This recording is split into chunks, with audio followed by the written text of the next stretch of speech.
It's week 5, and we're heading into Sunday games of week 5 tomorrow. We're going to do some start-sit questions. We're going to do some last-minute trade help and advice. Maybe we go over the matchups, and of course, we'll have a whole bunch of Q&A. And it's time to get into week 5. Let's go. Top 5 running back. You're watching the Fantasy Football Show.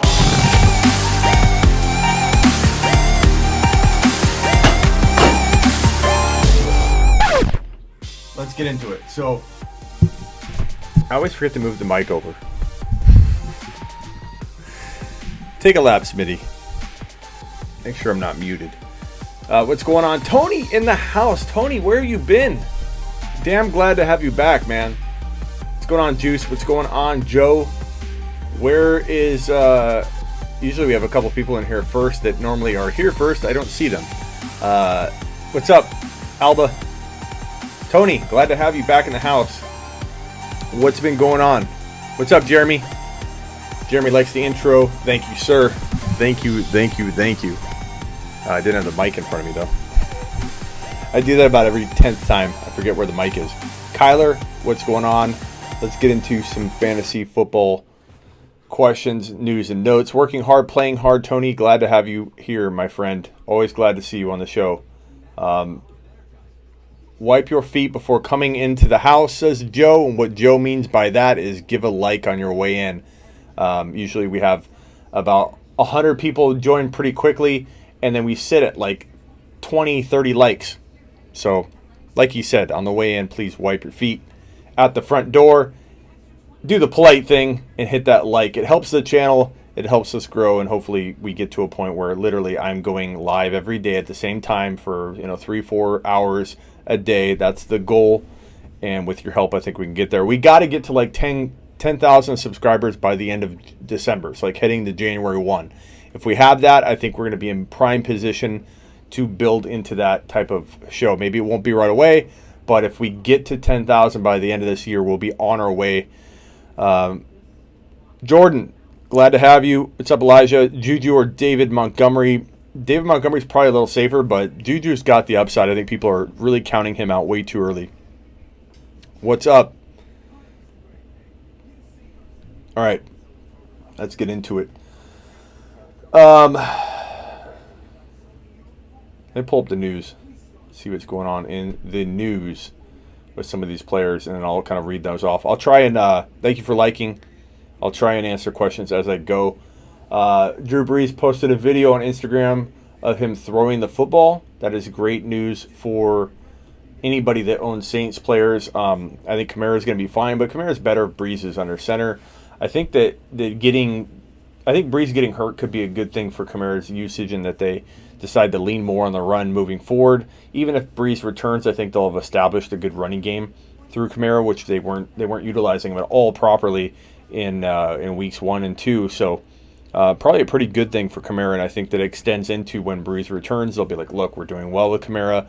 We need to ease Brees into things, so Brees won't be throwing, his normal amount of throws his first week back. So I think we'll still look at Kamara dominating and doing a lot better.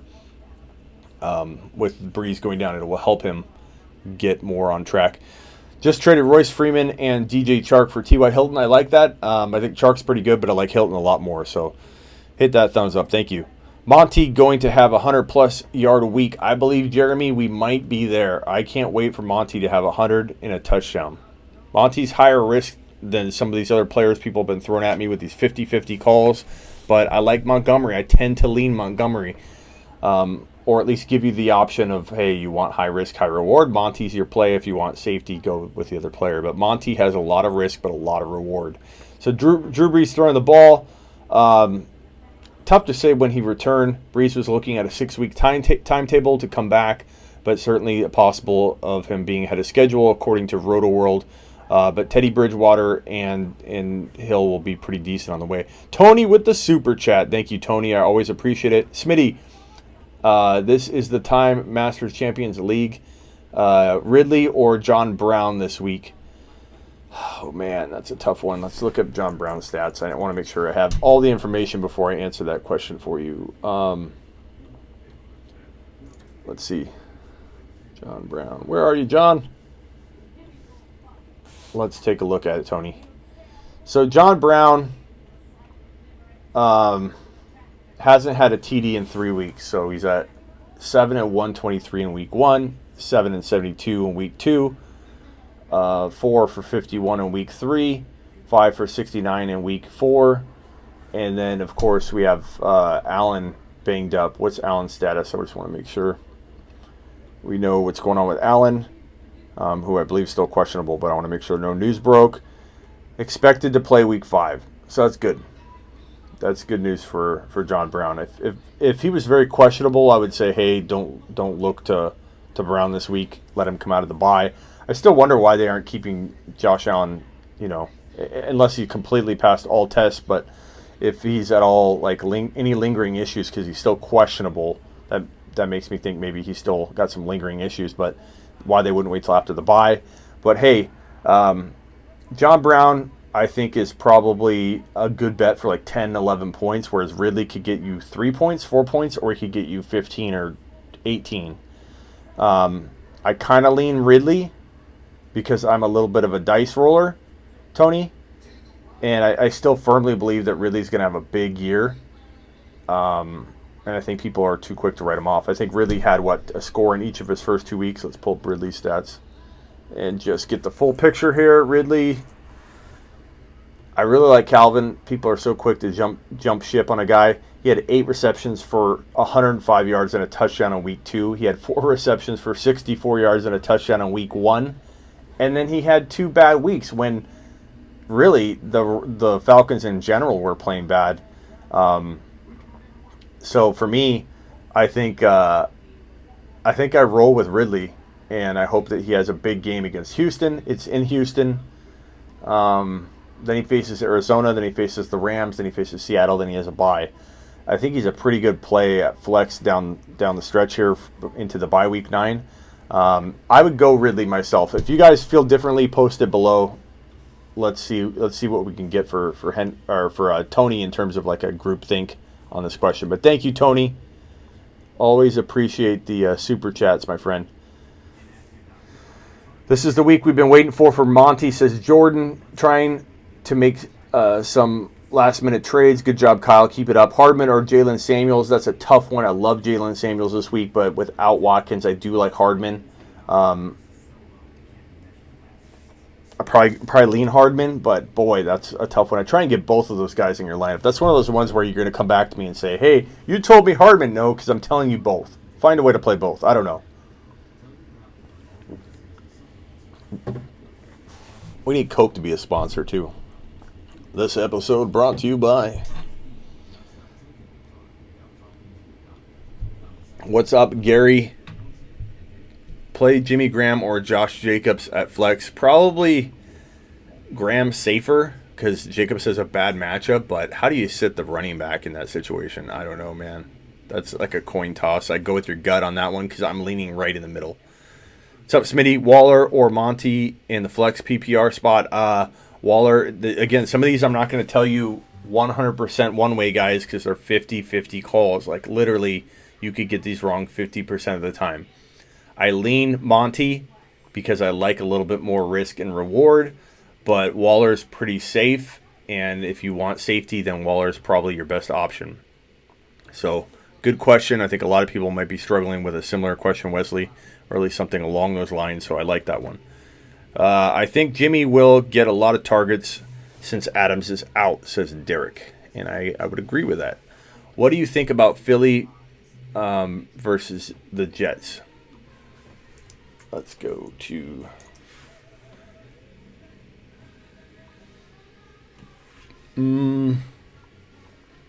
I like that. Darnold's status. He was questionable. Has he been fully ruled out? Let's look up Darnold real quick. I think Darnold's out. Darnold is out week 5. So, yes, I play against the Jets on that one. Another super chat from Posner. Thank you, Posner. You're the man, bro. Posner says, Smitty, I'm dealing with injuries and need to fill a flex 0.5 PPR spot. I have Golden Tate, Royce Freeman, Devin Singletary, who's questionable. Yeah, if Singletary was a go, and Posner, you might need to join me on the live tomorrow morning. As you can see right down here, I'm live 1 hour before kickoff every single Sunday right here on youtube.com/The Fantasy Football Show. Join me so we can go over the Devin Singletary news. And we might not have any. It might just be he's questionable or may play, and we're not sure how much usage he's going to get. So Tate, I want to lean Tate, but let's look up Golden Tate real quick and see what's cooking. I want to see how much they're planning on using him, because right now Tate can finally take the field for the Giants' debut Sunday against the Vikings. The New York's offense could use a jolt with Saquon Barkley shelved. A proven slot receiver, 3,000-yard seasons is a, yeah. Let's see. They're not saying anything about usage, so we have to guess, man. And Freeman or him, I'd probably go Tate, but I'm not feeling like great about those choices, to be honest with you, Posner. But I probably lean Tate, man. That's a tough one. I mean, we don't know how much they're going to use him. He could be the number one wide receiver. He could have 7 catches, or he could have be on a snap count. It's so tough. I assume because of the talent they have on the roster, or lack of talent at wide receiver, that he goes in and they use him a ton. So we'll know maybe more tomorrow, so check in with me. What's up, Ramos? Traded Wilson and Galladay for Juju, Goff, and Scary Terry. Traded Wilson and Galladay for Juju, Goff, and Scary Terry. That's such a tough one, Ramos. I'm not sure who won that one, because Wilson, I think, over Goff. Although Goff can play as well as Wilson, dude, on any occasion. But I think overall I'd rather have Wilson. Galladay and Juju are kind of a tie for me. I'd probably rather slightly have Galladay, because I feel like he's safer. He's coming into his own. I think he's a wide receiver 1, maybe of the low end. Whereas Juju is probably there too, but has risk that you could buy him. You'd more likely buy him at high wide receiver 2 value, or even low wide receiver 2 value, and hope that he can return to wide receiver 1 value, even if it's low end. But Galladay's kind of already there and got the momentum. So I think QB wise, I like Wilson. Wide receiver wise, I like Galladay a little more.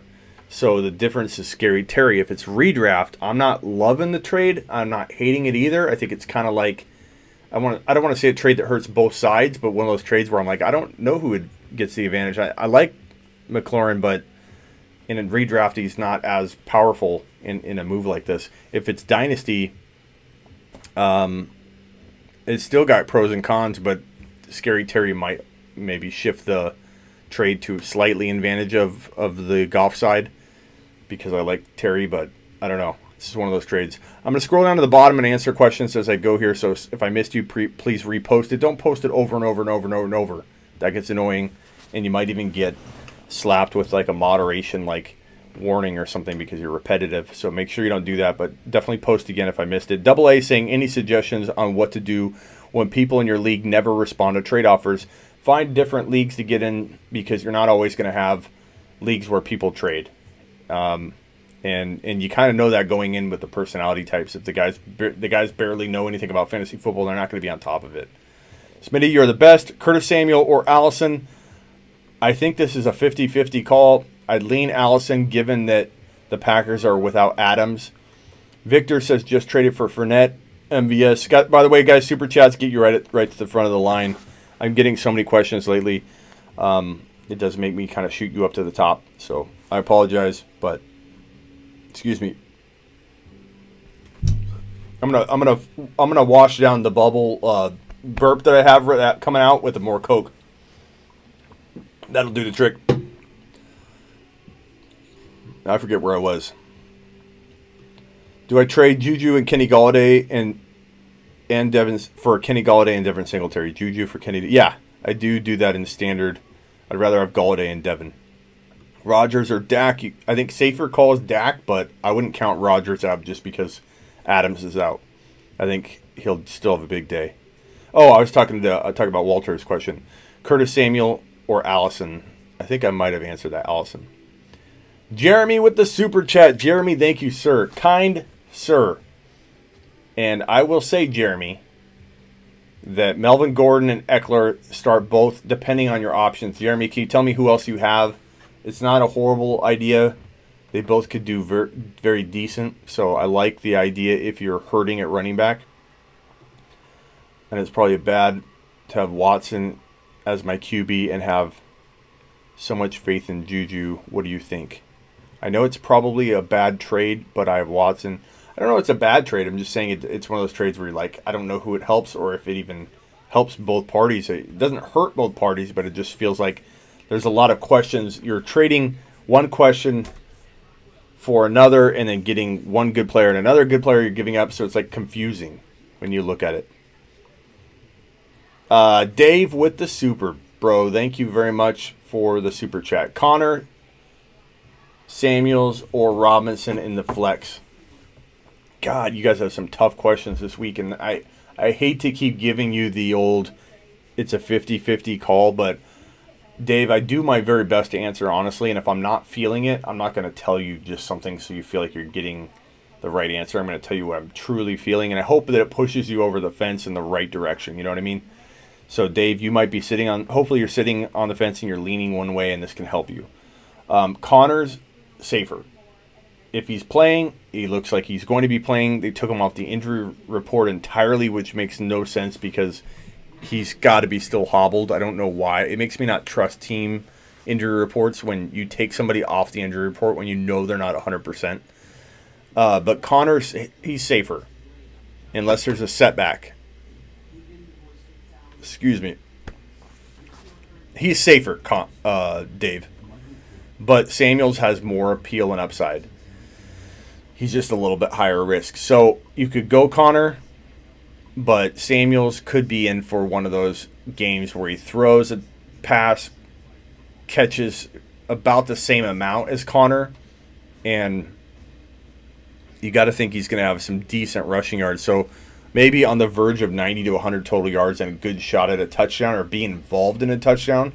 You do wonder if he hands off a touchdown run to Connor and Connor has a good 120 total yards. They both could. So I think, Dave, you go with safety, you go Connor. If you're needing a safe play, you have a lot of other risky players in your lineup, and then you go Samuels if you need some like big spark. But it wouldn't be crazy to play both if you have that option at flex. So hopefully that helps you. I wish there was a better way to answer that question, but there isn't. And my mic stand is like jacked up. There. Much better. Any updates on Marlon Mack? Not that I am aware of. I'll pull that up in a second. I swear my league doesn't trade, says Double A. I agree with a couple of my leagues. It sucks. That's why you got to play in a lot of leagues. Cameron says Watkins, Juju. I don't know what you might have been answering somebody else's question. Hit the thumbs up, says Alex. Alex, I'm putting you on screen for that one. Emmanuel Sanders this week or Ridley? Sanders is safer. Ridley's higher risk, but a lot higher reward, in my opinion. Remember that Ridley had a touchdown in week 1 and a touchdown in week 2, and literally had like 7 receptions, 8 receptions for 110 yards or something. Like, Ridley had a good first 2 weeks, and people are really quickly forgetting that. Tyler Eifert or Deontay Johnson. I think Tyler Eifert is probably a little bit safer. Chuck says, who do you drop? Darrell Williams, Hardman. You don't drop Hardman. Hardman could have a really big week this week. You might want to find a way to get Hardman in your lineup. Lat Murray, you have Kamara, so I understand. Darrell Williams is an okay drop at this point because Damian might be back taking over his role. So thank you. Appreciate it. UFC was sick main event, says D. Flex, Sutton, Gore, Deontay Johnson. I think you got to go Sutton as a safe play. Rome says Samuel, White, Ingram, Edelman, Cooper. Who gets the wide receiver and 2 flex spots? Samuels and Cooper.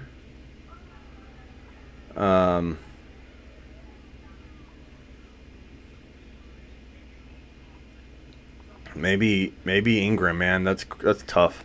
Tough between White, Ingram, and Edelman. That's coin toss close. Ingram feels safest. Edelman has a lot of risk, but good upside. And White, same thing. So Ingram's safer. Hey, Smitty, should I start Damian Williams or Ronald Jones? Those are both not great options at the moment, okay? But you can join me live 1 hour. See right here, 1 hour before kickoff every Sunday. We might have good news on Damian. We've had that before. We went into, I believe, week 2 or 3, and we're like, oh my God, Darwin Thompson's a great start at the beginning of the 1 hour show. Then literally like 15 minutes before kickoff, it completely turned on its head, the situation, and we had Darrell Williams as a must grab in the middle of the show and a must start, and we started him, and a lot of us were freaking out at first because the first half he wasn't used, and then boom, he got used a ton in the second half, and then the next week he did the same thing. So we don't know yet on Damian. We don't know. You gotta join me live, and hopefully we find out. We might not. Traded Fournette and MVS. I don't start him for Lev Bell. I'd rather have Lev Bell, to be honest with you, and that might not be the case this week, but I think it'll change once Darnold's back, and Darnold should be back real soon. Jeremy with the super chat. Thank you again, kind sir. I can start 2 out of 3. Diggs, Eckler, Melvin Gordon. God, you need the win. You almost have to go Eckler and Gordon. Diggs is kind of a risk, and I don't think you're going to be able to live with starting the wrong Charger running back. I'd probably go with both the Charger running backs. You run the risk of getting like 0 points, but you also run the risk of having, or not run the risk, you also run the chance that you're going to have 2 pretty decent scoring backs. So that's tough, though. Diggs could do well. I could see it going either way. Diggs with all the drama going on, wanting out of Minnesota, and maybe things continue to get worse for him. I could see that. I could also see him coming back and just blowing up. Smitty, love it. Thanks for going live tonight. You bet, Cat. Give this man a like. Oh, I got a super Dave with the super chat. Wentz or Murray? Boy. Let's look some things up on this one. I don't want to give you... I'm tired. 160 yards and 3 TDs last week. Wentz has been playing okay, for sure. Mediocre week 2, but 2 TDs in week 3, 3 TDs in week 4. Only one 300-yard game in week 1, but those are pretty good stats. And then let's see what news we got on.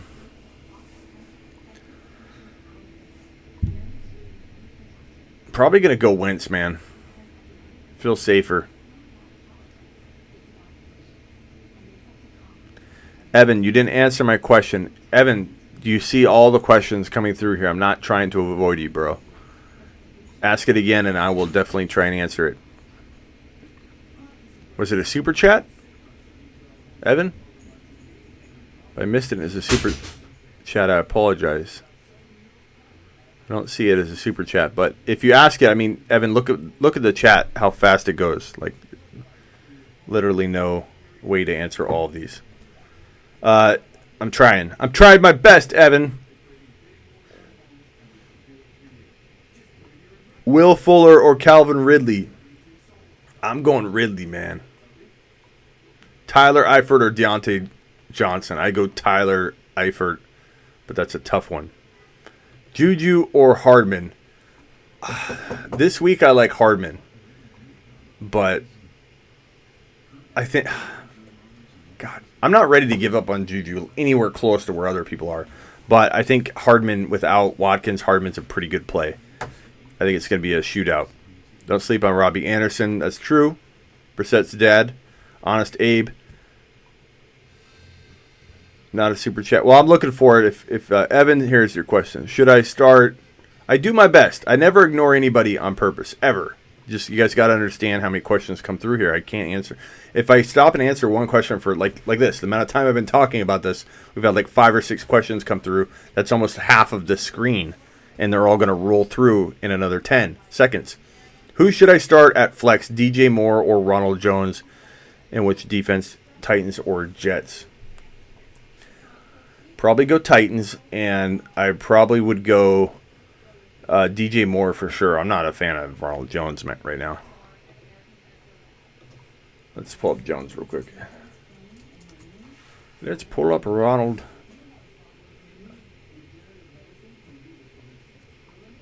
I guess I didn't realize how decent of a week Ronald Jones had last week. 70 yards, but he's only 3.7 at carry. Still getting the volume. 19 carries, 1 TD. Never more than one target in a game, though, on the receiving end. Let's see what the news is on him. Jones will be startable next week against the Saints, says Roto World.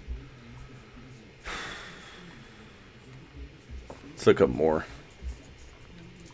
DJ Moore. Maybe it's a little closer than I initially thought. Moore is just, he's kind of feels hot and coldish. He had 10 targets in week 1, 14 targets in week 2, only 2 targets in week 3, and only 5 in week 4. So definitely trending downward. Moore is the best approach as a wide receiver 3 for next week's matchup against the Jaguars. That's a tough one, man. Guys, weigh in on this one. DJ Moore or Ronald Jones? My initial reaction was DJ Moore, but DJ Moore's been trending down. Juju's toe issue, it concerns me a little bit. That's why I said Hardman over Juju earlier. Hardman or D. Robinson? Dude, that's like, that question is like at Norick. That's like asking Watson or let me think of better. That's like asking Chubb or Mike Thomas or something. You know, like how do you make that call? I'd probably say Hardman if I had to pick, but I like both of them this week. I'm starting one in each. I'm starting D-Rob in like 2 or 3 leagues and starting Mecole Hardman in like 2 or 3 leagues. I love both. Everyone's saying Rojo Moore. I hate Jones. Rojo. I'd risk it with Rojo. So there you go. Majority are feeling Rojo. That's kind of how I'm feeling, Dave. Neither but Jones. I'm kind of feeling neither but DJ Moore. But I guess Ronald Jones is just, he hasn't put it together yet. Smitty, you can't bench Juju, play your studs. Jeremy, you could be right on that one. That's why I hesitate. I feel like, okay, so let me go back on the Hardman and Juju one. So Jeremy brings up a good point. Can you figure out a way to play both? I don't know the whole situation, and it's really hard for me to say sit Juju at all. Juju is questionable or banged up. Probably going to play, but you'll find out tomorrow. Join me on the live right here. I'm live 1 hour before kickoff every Sunday here on youtube.com/thefantasyfootballshow. Please hit subscribe if you haven't. Please wipe your feet at the door when you come in. We only have 54 likes, but we have 140 to 160 people watching at all times. That is almost take a lap worthy, which take a lap. Almost lap worthy if you enter this room and don't wipe your feet at the front door. 54. Come on. Let's see it rise just a little bit. Give me to 70 real quickly. If you're watching, all you have to do is hit the thumbs up. Really. Allen Robinson or Monty? I go Monty. Smash that like, says Michael. Michael's got a big set of balls and a big brain. This is what I think of Michael's comment.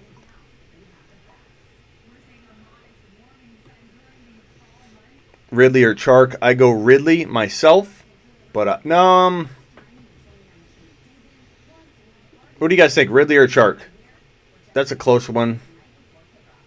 My heart wants to say Ridley. I feel like maybe for a week more you need to go Chark. That's a freaking tough one though.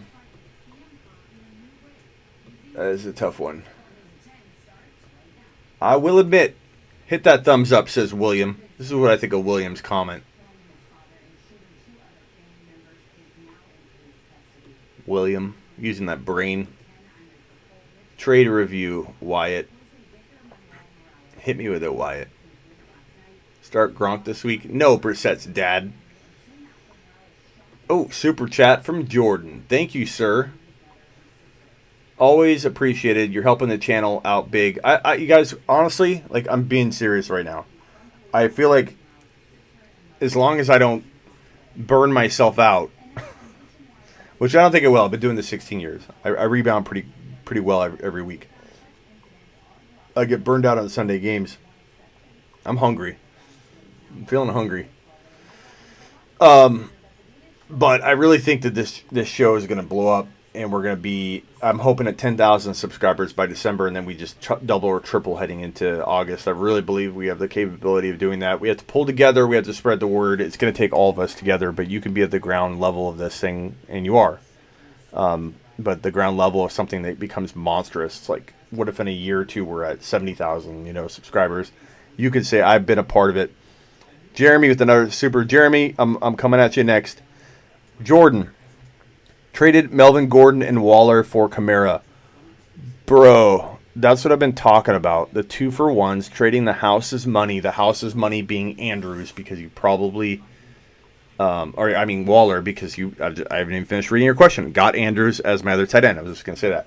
You're playing with the house's money in that you got 2 of those tight ends. You need to do something with one of them. You don't sit on it like everybody else has been doing. Jordan, you used your brain. You traded. And you got into Alvin Kamara. Freaking fantastic, Jordan. Jordan is, let's make this big. Jordan is the poster child of how to trade and buy low and sell high. Something I'm teaching at sleeperu.com and the Fantasy Football Show. So get some. Jordan's getting some. The question is, are you? Thank you for the thumbs up. I see him coming in. Cam worth keeping? Probably, depending on your options, but it's hard to drop Cam. But I'm certainly not excited about him right now. Shady or Damian. Right now, I'm leaning Shady, but join me live right here 1 hour before kickoff. We'll talk about what the buzz is looking like for usage for these running backs. Oh, Jeremy. I'm sorry, Jeremy. Jeremy with the super chat again. Jeremy's a baller tonight. Sony Michel or Allen Robinson. No Burkhead. I'm going Michel. I think Michel has a lot of potential. He's a guy I like to trade high, though, because I don't trust his knees. So if he has a big game, explore trading him high. But definitely a great start for this week. It might be pizza time. It might be. Maybe I will. What time does it close? Let's look up Lou's. Lou Malnati's. They might close early. Midnight. Broskies. I might be able to head on down and get a pizza pie. Tell you what, not to put the ultimatum of pressure on you guys, but if I get a $10 super chat between now and the end of this show, which I plan on going 1 hour, I will stop and go live again from my phone and go to Lou Molinati's and have a pizza pie and answer more questions for a good 45 minutes more. That's my commitment to you. That's my commitment to you. So if I get a single 10 super chat spot, I'm doing it. I'm doing it. Because then I'm playing with the house's money. That's how you buy low and sell high. Pizza pie. Round trip to lose. I could put myself on Skype and go on my phone and let the show continue. Could do it. Traded Connor and Chark away for Melvin. I am biased Chargers fan here. Traded Connor and Chark away for Melvin. That's not bad. I mean, dude, you're talking about Connor and Melvin have very close values, and Chark, I don't think Chark is bad. He's not bad to throw in to get the player that you believe in more. Jaws ordered pizza last night. I like pizza, especially like it from Lou's. Start Thielen or Eckler. I start Eckler this week. Pick one. If I missed your question, please repost it. Not over and over and over, but repost it again, and I'll I'll get to it. I'm trying to stay current with the bottom, so I apologize if I already missed your question. My bad. I'm not ignoring you. I don't ignore anybody on purpose. Please forgive me. I know not what I do. Pick one QB, Josh Allen, Cousins, or Jimmy Garoppolo. Garoppolo safest, which is weird to say, but Allen's kind of your higher risk. He was hurt. Probably your higher risk, higher reward, but Jimmy G might be your safest play. Double A, sorry, Smith. Did you say Darrell Williams droppable? Depending on your options, but yeah, I mean, Damian McCoy, he's a tough hold right now. Diggs or MVS? I go MVS, half PPR, Danny, because Adams is out. Got Mac and Monty on my flex. Should I go with Ridley or Josh Gordon instead? If Mac's a go, I think Mac is questionable. I'll look up Mac right now, but Mac and Monty, if they're goes. If it's just Monty and you lose Mac to injury because he's out, then I guess I'd roll with Ridley. Trade McLaurin for Mixon? Of course, Justin. And take a lap as a victory lap. Take a victory lap, then take a lap for even asking that question. If it's Dynasty, I think I even say Mixon because you can trade Mixon for more. But the trade value for Mixon's a lot higher than it is for McLaurin. McLaurin's been hurt. So, good job. Victory lap, then lap for asking. But victory lap first, buddy. What's up, Smitty? Any insights on Daniels or McCoy's potential bump to Cohen or Chris Thompson? Any insights on Daniels or McCoy's potential bump to Cohen? I don't know what you mean, Jaws. Maybe I'm just a little slow tonight. Oh my God, Curbing Concepts is making me go to lose. You guys need to thank Curbing for extending this show. We're at 160 in the room right now. 80 thumbs up. At about 55 minutes, we're going to end the show because Curbing just donated $10 for the pizza pie. I'm going to lose to get a pizza pie and answer more questions. So Curbing just got you guys another 45-minute show at a minimum. So thank him for that. Everybody, give Curbing's. What do you want? You want a bird? You want the bird? Do you want a thumbs up? You want fire, or do you want a piece of pizza? Let's do a pizza. Everybody, let it rain pizzas in the chat right now. Pizza pie. Let's see if I don't even know if I can find it on my pizza pie. Let's see.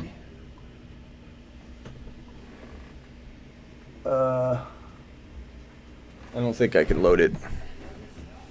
Where's my phone? I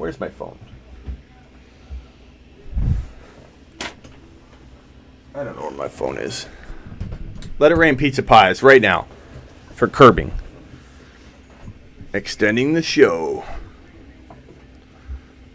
Cat says, nice work, Curb. Thanks, Curb. Thanks, Kirby. There's the pizzas. Here they come. Cameron's raining pizzas. Ricardo's raining pizzas.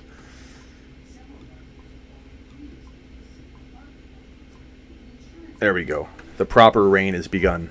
Doobie. That's all it takes to extend a show, man. You offer to buy Smitty a pizza pie. Damn. It's hard to say no to that shiat. Let Kirby pick the pizza. Kirby, you pick the pizza. Pick pepperoni or mushroom, please.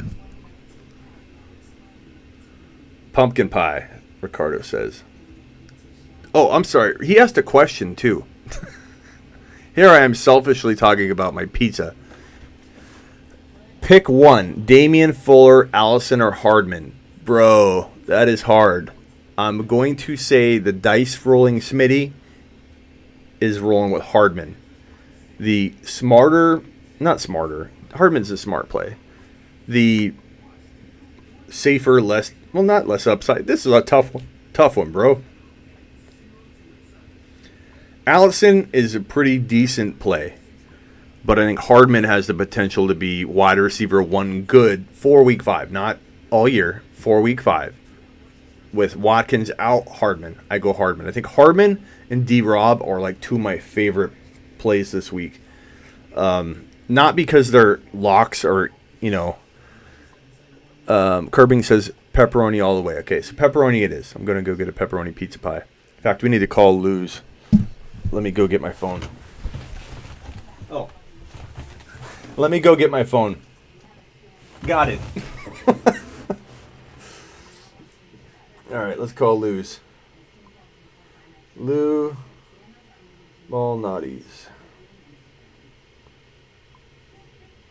Uptown Plaza.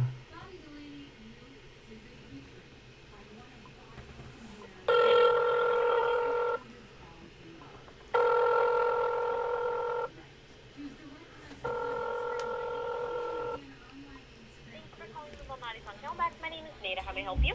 Yeah, can I order a personal pepperoni pizza?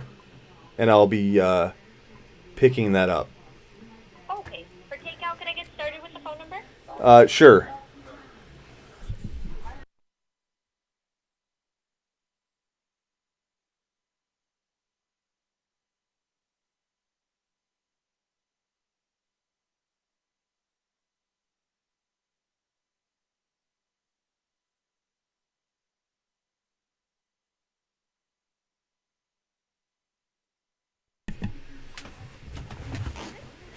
Yeah. 11:14. Ready Oh. for pickup in half an hour. Thank you. Appreciate it. Bye. Yep. See you soon. Bye. All right. Didn't want to put my phone number out there for for the world. I think Dodger's got to go out, and I don't want him to take a dump on the floor. So you're gonna have to hold, please, or we're gonna have Dodger poops all over. So 1 second.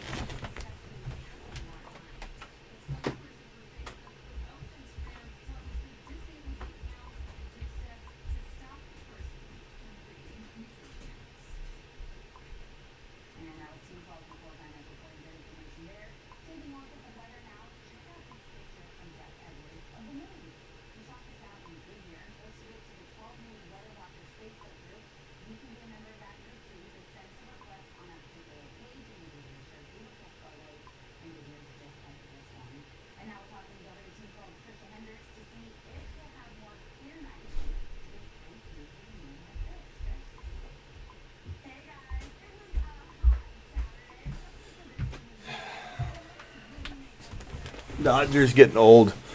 Dodger's 14 years old, so he's been dropping the deuces in the house on a regular, as many of you know.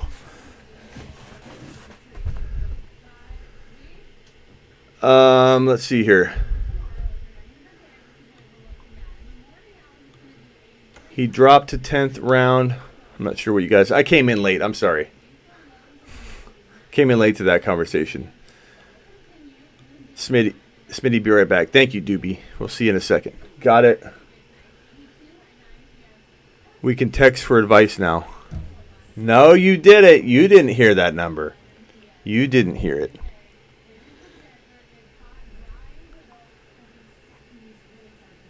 If you heard it, what was it? What was it? That's right. You didn't hear it.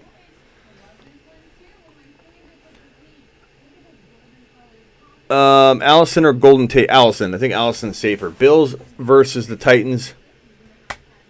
Who am I going with?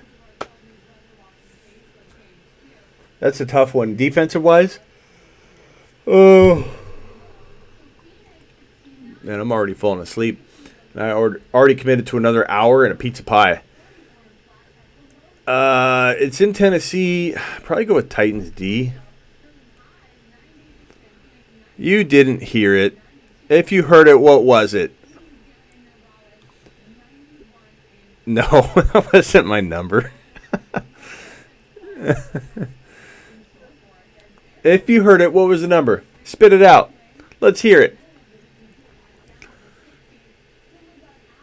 86750. Nope, that wasn't it. Still liking Samuels over Jacobs. I am for this week. Hardman or Sanders? Emmanuel Sanders, I assume you mean. Hardman. Hardman's one of my favorite plays this week. A little high upside, but those carbs going to knock you out damn straight. Oh, yeah. Miles Sanders over Hart? No way. Emmanuel, I could see like talking about it, but I still Hardman. Think the Bills will win. The Bills would be a sneakier D. Brissett's dad, I have Rodgers, C-Mac, Connor, Evans, Adams, Ertz. Nice job. 1-800-SMITTY. That's not it, but that would be a good number. Pick up Sony or Kirk to stash. Wonder if I can do a dial-in. Let me see if I can call myself on Skype. Okay, let me get off of my Wi-Fi. Let me see if I can call in on Skype.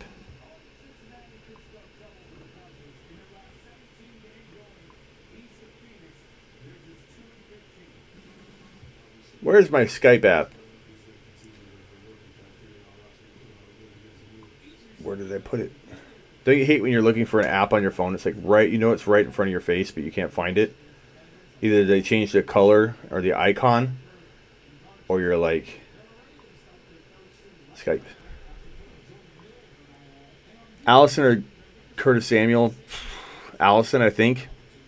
Smitty, Fitz, or Ridley in standard. Fitz is safer. Ridley's higher upside, but a lot more risk. Emmanuel Sanders or Damian Emmanuel is much safer. John Brown or Tate. John Brown's much safer. Kyler or Jameis Winston's much safer. Okay, let's log out of here. And let's see if I can log into my other Skype account. I'm going to try and keep the show going on here versus...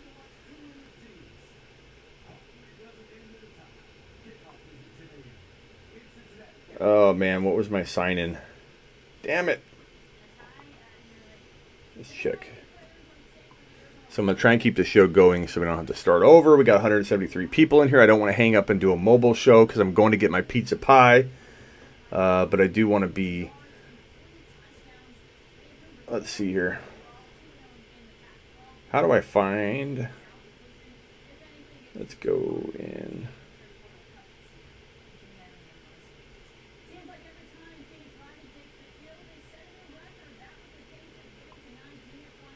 Skype.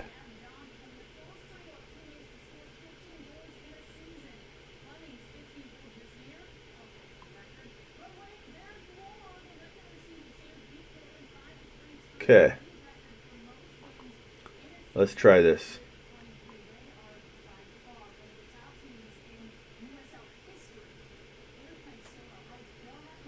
Melvin, Kittle, or Sony? Kittle is probably your... I don't know. Let's see. Melvin could do really well, but you got to assume he's going to get half the work. Sony could have a big game, but there's risk. And Kittle, I feel like Kittle hasn't delivered what he's about to start delivering. So, honestly, I'm a little bit probably biased toward Kittle because I think Kittle's going to have a monster run from this bye week, from coming out of the bye week on. One of my favorite buy lows right now. Okay.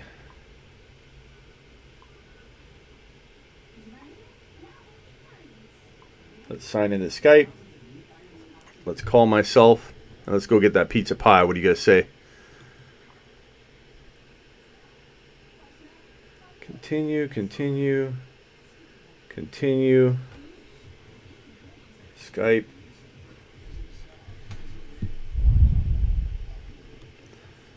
How do I call myself?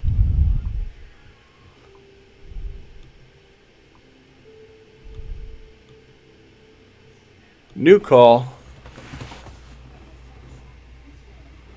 Odell and Chubb are my only Cleveland players I'm starting, and I fear the San Francisco defense in the bye. Come with the bye.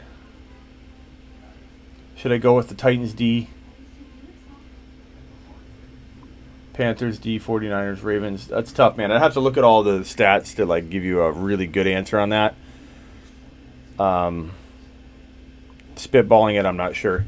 Danny's paying for the soda. Thank you, Danny. As have many of you already with the super chatting, so thank you. Tate or Juju? Not even close. I don't even care if that doesn't work out. That was the right call.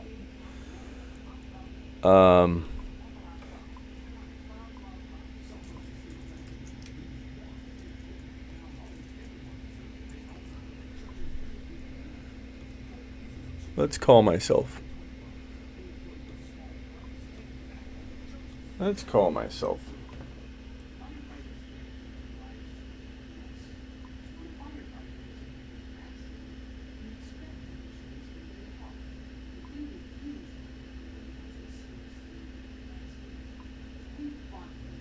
Okay, skip that.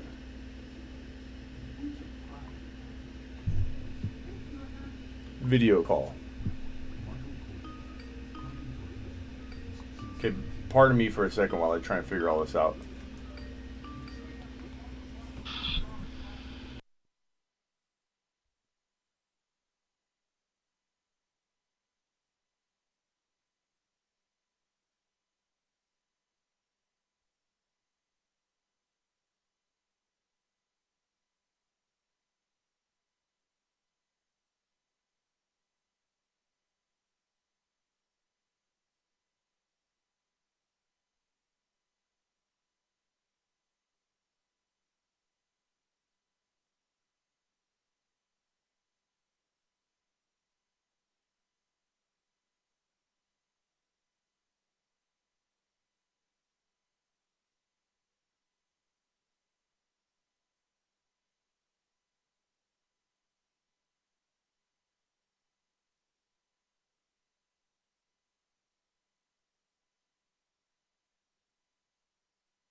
How about now?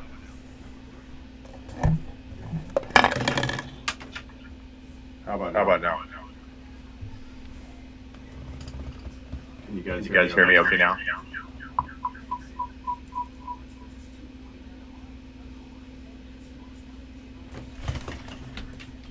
Is that echo too loud? Or is that going to be good?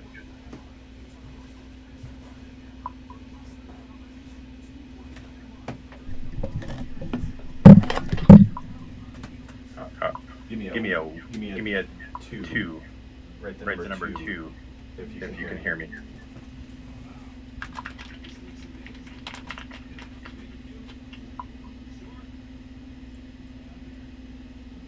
Okay. I think I'm good to go. Get a pizza pie.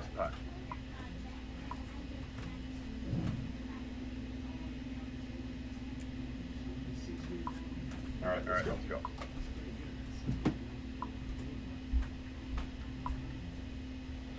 I don't know. I gotta let Dodger in. I don't know if the volume's too low, so I'm gonna check one more time before I leave. So just so I know you guys are commenting to the right question, can you put a number 3? Just write the number 3 in the chat if you can hear me and everything's good. If so, then I'm gonna leave, go get the pizza pie. Here's Dodger.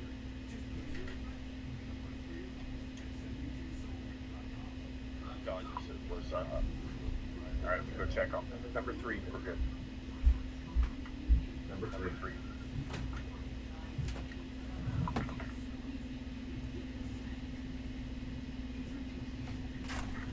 Missed a super chat. Missed my super chat. Okay, hold on. Look.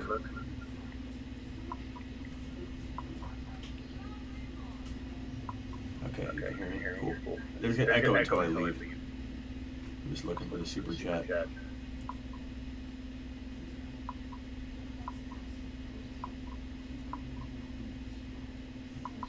Where is the super chat? Here it is. It's a clan.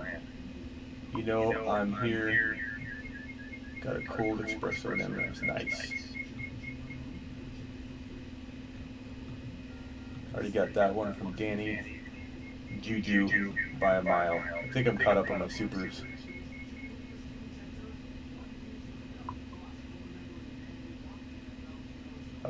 Cameron. Oh, it's the Clans. Okay, I got it. Just so you guys know, I won't be able to view the super chats while I'm out.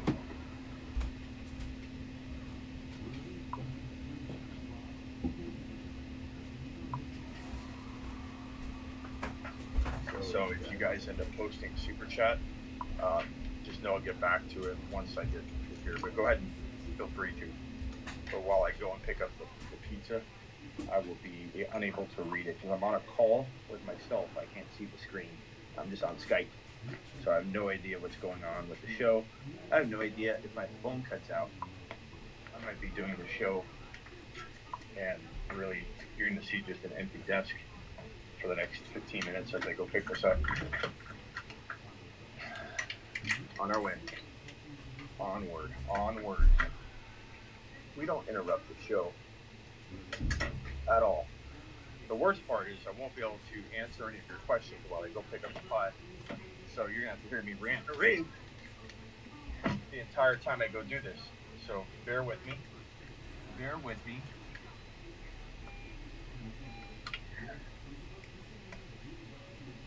So I will say that D-Rob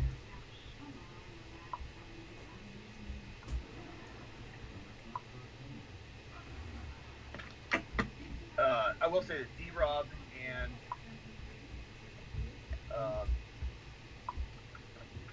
you guys can be better.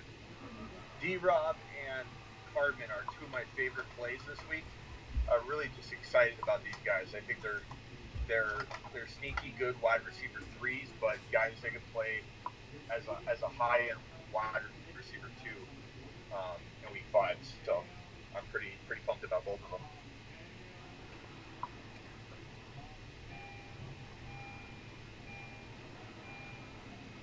The downside of not restarting the show is I don't have the Q&A, but I'll be back soon. It won't take me long to pick up this pizza, so you're just going to hear me rant and rave for a while. I can't read any of the comments. Those of you that are regular posters on the show, maybe you could just remind people that I'll be back in the studio. But I'm going to answer questions with my pizza in hand. I'm going to answer questions for another good half hour to 40 minutes because of this pizza pie being bought by Concepts. Thank you, Concepts, for purchasing this pizza for me. I'm going to pick it up right now. So until I get it, looks like there's a car accident here.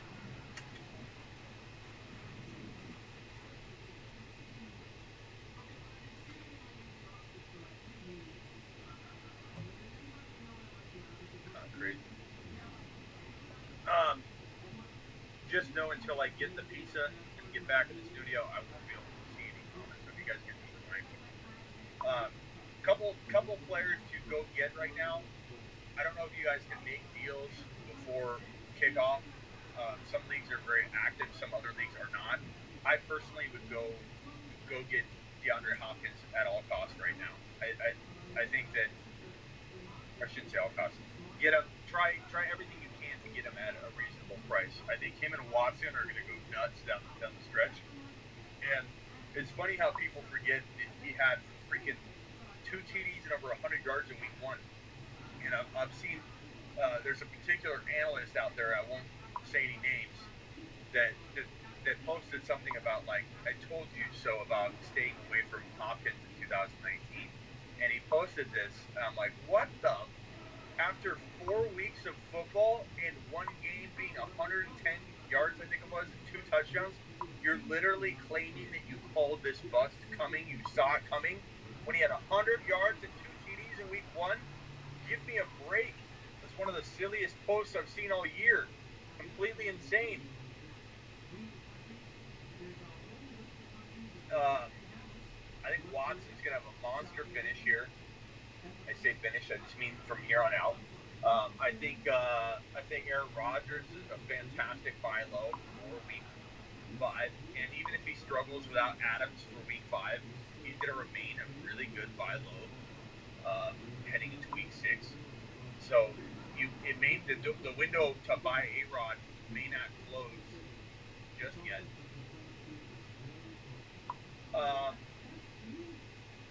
Kamara seems like he's a little undervalued still. I think a lot of people loved him right after that. Everyone's like, oh my God, that he's going to be bad now that they have Bridgewater under center. And then he blew up, and that's something that I talk about. Go buy low. Don't listen to all this. Oh, they're not going to go football. I thought that the injury was actually a good thing in that it'll kickstart getting Kamara back into his usual routine of dominating and having a lot of work through both the passing and rushing game, whereas he wasn't being utilized properly. So injury wasn't like super excited that Breeze got hurt, and for the entire offense, it obviously hurts Mike Thomas a little bit, and in a sense, it could hurt Kamara long term. If let's say Breeze wasn't coming back, but initially it kickstarted them to lean on him, and Bridgewater was effective enough that defenses weren't going to just crowd the box. They could just smash some of the glasses down here. Whoops.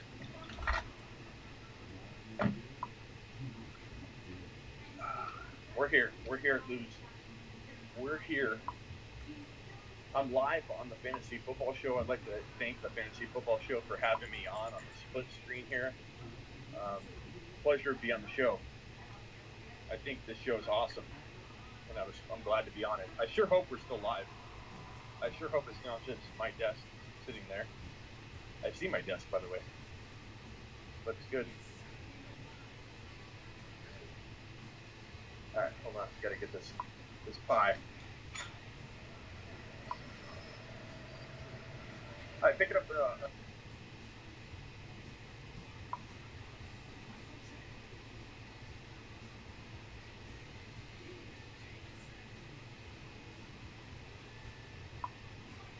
Okay. Thank you.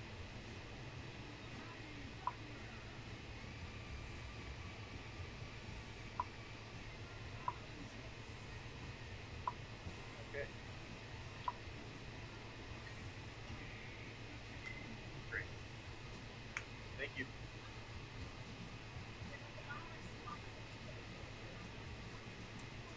Great. Thank you. I'll be out here. Thank you. All right. It sucks on me over the comments. I was tempted to just restart it, but I didn't want to restart the stream and have two different shows that people have to watch if they're replaying it. So I thought this would be a better option. I don't know if it is. I know a lot of you are probably upset because I can't read your comments, and I feel you on that, but it gives me a chance to rant and rave about some of the topics that I don't get to because I'm so eager to answer all your questions. Plus, you get to see me out and about, doing my thing, getting my pizza pie on. I even got the socks going.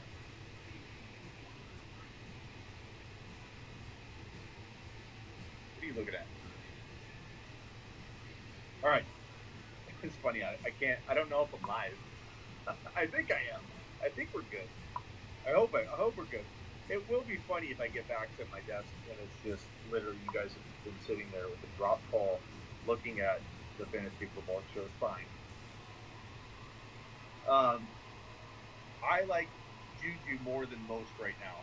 Everybody's freaking out about Juju Smith-Schuster, calling him a bust because they're not going to throw the football to him anymore.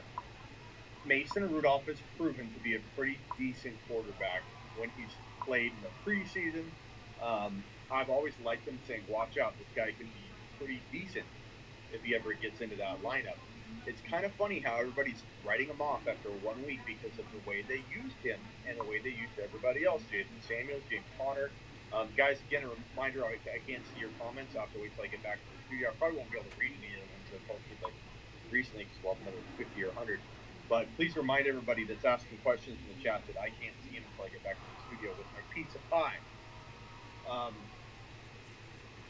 But what I was saying, what was I saying? I can't even, you guys can't even remind me. I can't even read the comment right now. I don't know. I should have just probably restarted the stream. I don't know. What was I talking about? Juju. So Mason Rudolph was asked to play a certain role last week, and they did well. They moved the ball well. They're probably going to deploy that wildcat a lot in this coming week, and I think it'll be successful. I think Rudolph doesn't need to have. No one's starting Rudolph from a fantasy perspective. All we need Rudolph to do is throw decent when he throws. I think he's capable of doing that. I've seen previous evidence of that. Yeah, preseason play. You could say, oh, he's playing against number twos, or it's preseason. I get it. I get it. There's an argument to be made that Mason Rudolph will be garbage. There's an argument to be made there, but there's also an argument to be made that he's going to play a lot better than people think. And I think judging him off of the fact that they didn't throw the ball much in before, they were trying out a new system, like in a sense, in a wildcat delivery. I love Samuels back under center, playing almost like QB2 for that offense. It's freaking awesome. He's a very talented player. Um, can throw the ball, catch the ball, run the ball. Jalen Samuels is one talented dude, and he's a very sneaky running back. Two very good flex play this week. And a lot of people that have asked me questions, should I start Samuels this week or so and so? They've been pretty good names that you're setting Samuels next to. It makes it a hard call. But as a flex play, I think he's a it's a pretty safe and awesome play in week 5. But Juju, back to Juju. I think Juju is going to tear it up at some point this year. Will he be slow getting going as this offense kind of finds itself?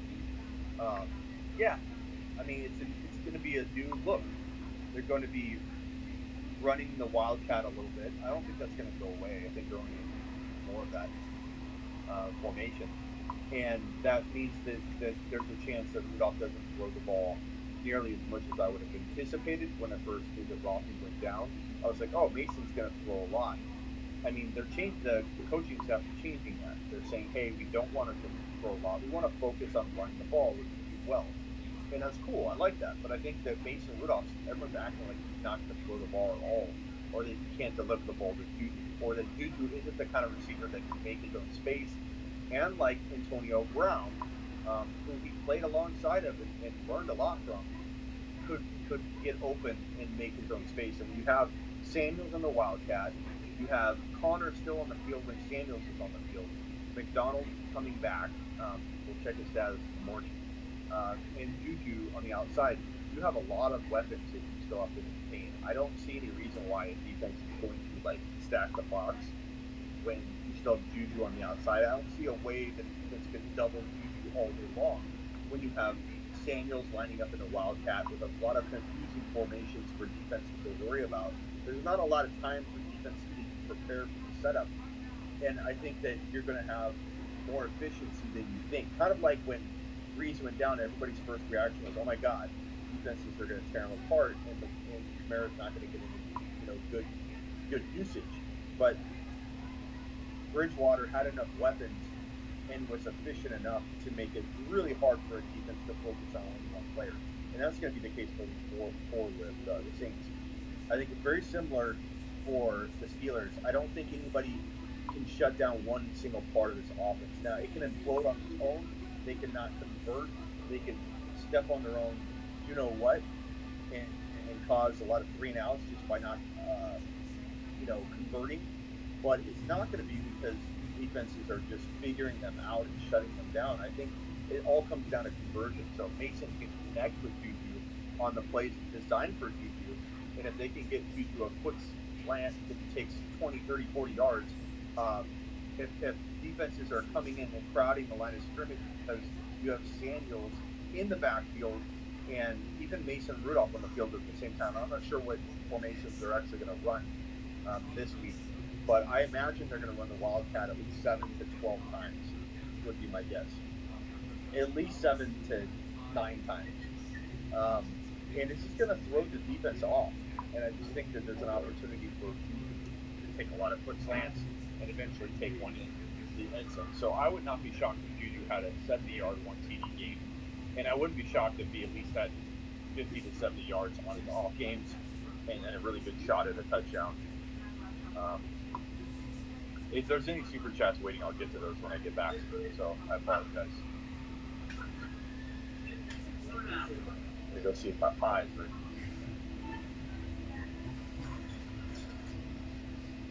Anybody ever had these?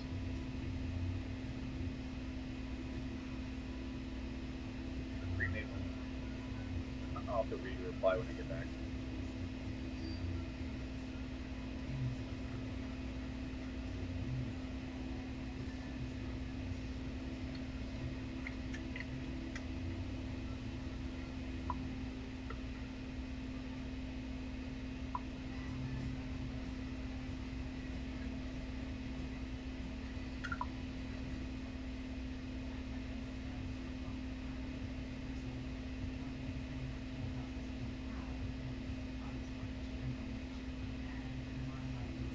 Waiting on the pie. Waiting on the pie.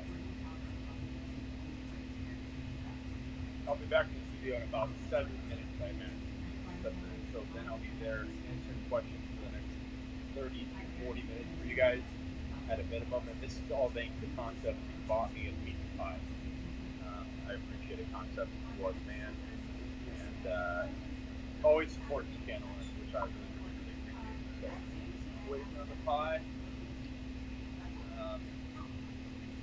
For those of you that don't ever check out Lou Malnati's, it's pretty good. That's where I'm at right now. Very, very good pizza. Very good pizza. Next time I'll start my live from my phone when I think I might be going to lose. I just got hungry all of a sudden. I'm like, damn, I need to.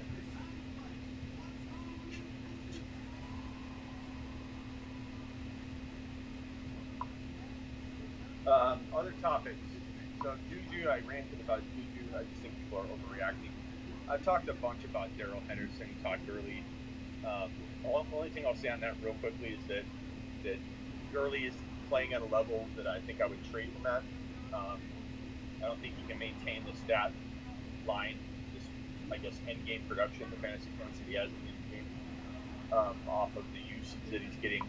So definitely consider. This is crazy. This is like a nitro ice cream bar. So I'd sell high and early if you could.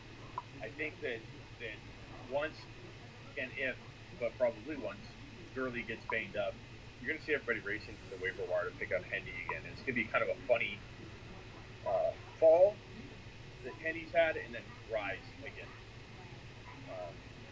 I know everybody's against Hendy. Everybody thinks that I'm crazy for liking him. Thanks a lot. I appreciate it. Have a good day.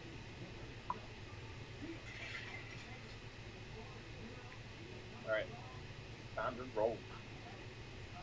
Get back to the studio and answer your questions while I eat my pizza pie, courtesy of Concepts. Thank you, Curving Concepts, for your support. Then I'm home, eat the pie.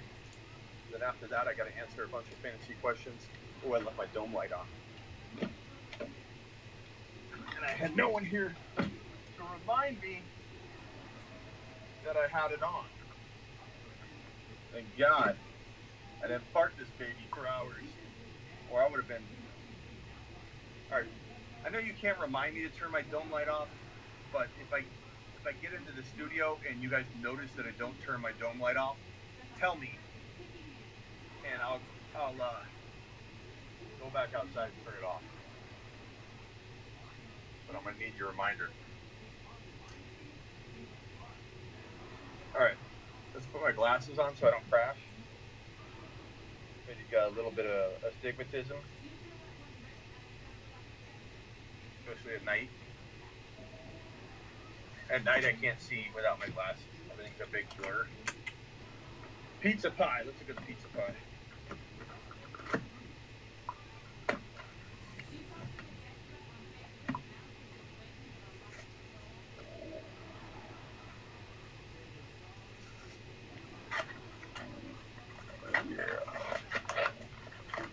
Thank you, Kirby. Kirby talked me into a late night pizza by sending a 10 spot over my way. If there's any super chats waiting, I'll be back to answer them any moment. Okay, just hold this thing back up.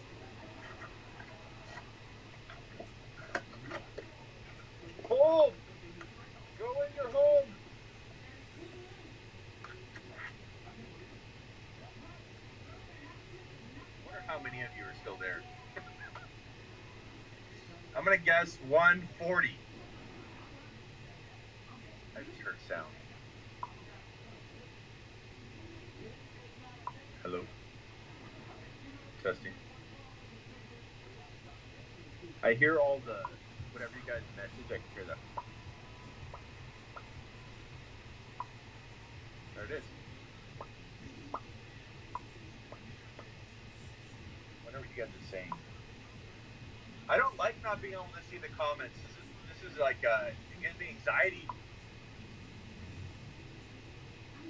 I bet you Miss Smitty thinks I'm sitting right there because she can hear my voice. She's probably like, you keep it down. And I'm not answering. As for to wrap up Daryl Henderson, I know everybody wants me to. I admit when I'm wrong. I do my Brucey segment where I talk about my mistakes and how I didn't see this player coming, or I should have, have more faith in this player.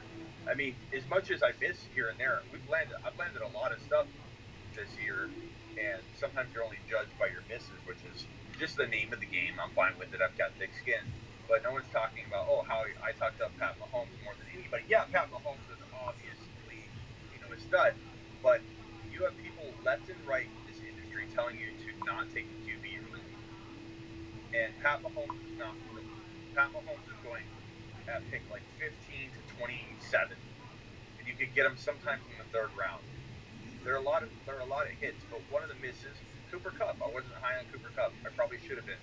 Although I still would sell high if I could at this point because he's a very injury-prone player and he rushed back. And I'm going to have a therapist and guy that has a doctorate, our SF 49ers, who I go live with at halftime of every Thursday night game. I'm going to have him come on with me on the YouTube show and talk about injuries because I think it would be a really fun thing to talk about. One thing I asked him about was Cooper Kupp, and I said, hey, am I unfounded with my concern for Kupp? Because I'm trying not to be biased and being stubborn and sticking to my guns and saying, well, because I called Cooper Kupp a big risk heading into 2019, should I stick to my guns just because I'm stubborn? And I'm not that kind of person. I definitely can admit when I was wrong, I can change directions. But a lot of my concerns, honestly, about the fact that he's already an injury-prone player, which some people will argue, and that's fine. But he's an injury-prone player that rushed back from an ACL injury way, way, way too fast. Here's that injury.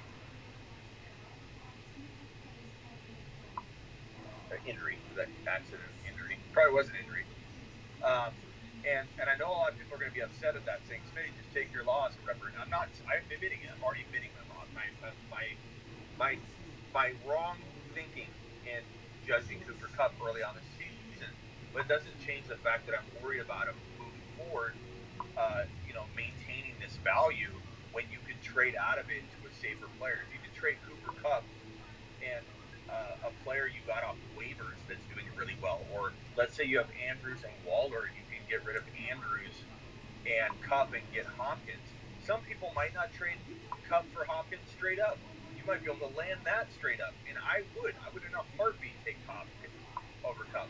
So all I'm saying is that it's a good opportunity to sell high, and I'll have that physical therapist on, who's also got a doctorate, to talk about this, because I asked him. So the whole point was, I asked him, am I unfounded by still having concern about Kupp? He said no. He's like, just because, and this is something that I've talked about, just because you're playing at 100% capacity, your speed is there, you look like you're back. If your body physically can't be back, you're overcompensating in other places. And while you still may be able to stay healthy overcompensating, there's a good chance you also tear something else. That's how a lot of guys tear like their groin muscle, like off the bone, or tear their Achilles, or tear something very major that isn't like super. Don't like. Tear something that isn't like super as common to tear. Usually, that injury follows the ACL recovery when it's done in a bad way, when it's done too quick. So the true test will be if Cooper Kupp does tear like his Achilles, or if Cooper Kupp tears his groin muscle like off the bone, something like crazy like that. That will be the true indicator that he rushed back and he's compensating and doing well. But anyways, that's the topic I think that a lot of people struggle with me is they think I'm not admitting that I'm wrong. I am admitting I'm wrong. I'm admitting that I misjudge Cooper Cup's ability to do what he's been doing so far this year. We're back. We're back. Now we need to get a drink.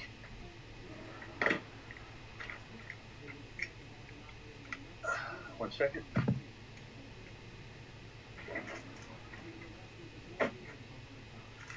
Gotta wash the paws. Here at the Fantasy Football Show, we promote clean paws when you eat your pizza. Wash your hands appropriately.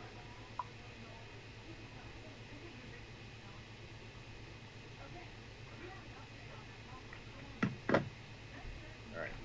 Napkin. We are Neanderthals.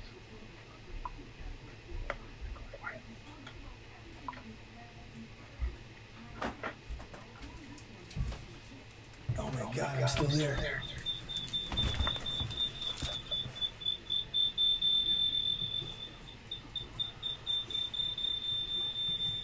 Sorry.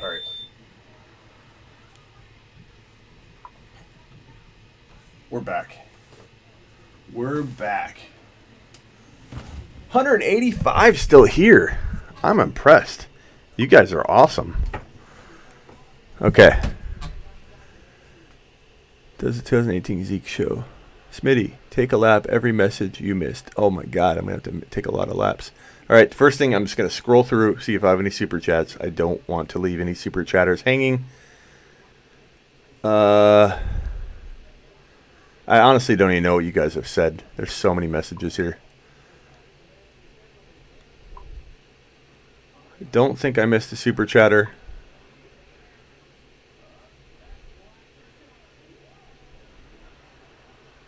I don't think I did. So if I missed a super chatter, please let me know. But I don't think I did.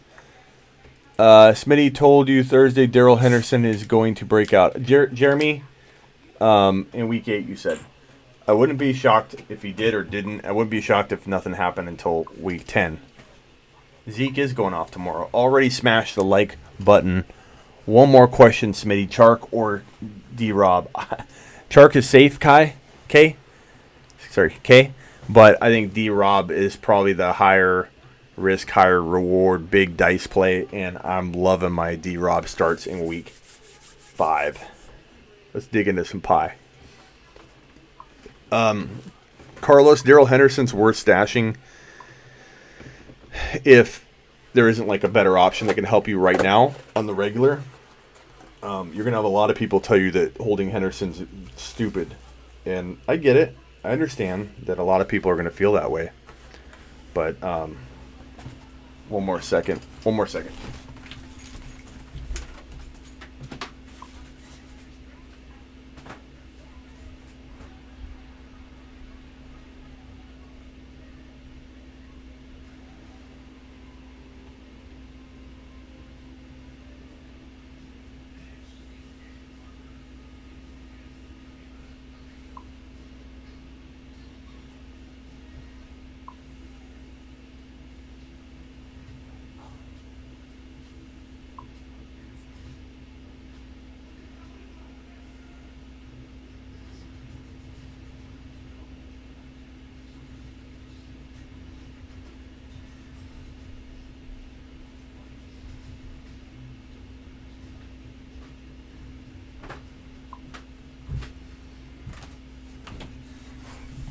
All right, sorry. I need some ranch. Can't have pizza without ranch.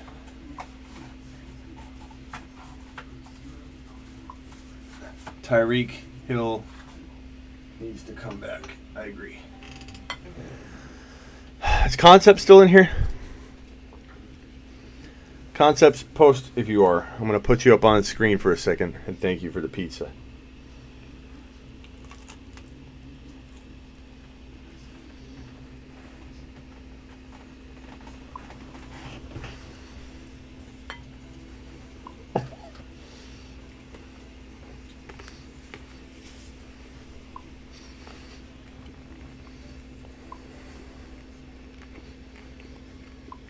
Wonder when. What's Computer Bob saying? Wonder when Smitty is going to notice the old players chat. What's that mean? What's that even mean? Which three should I start? Damian, Fuller, Samuels, Connor. So Connor, Samuels. Join me, Brandon, tomorrow, 1 hour before kickoff here on youtube.com/The Fantasy Football Show, where we're going to talk about Damian Williams and any news.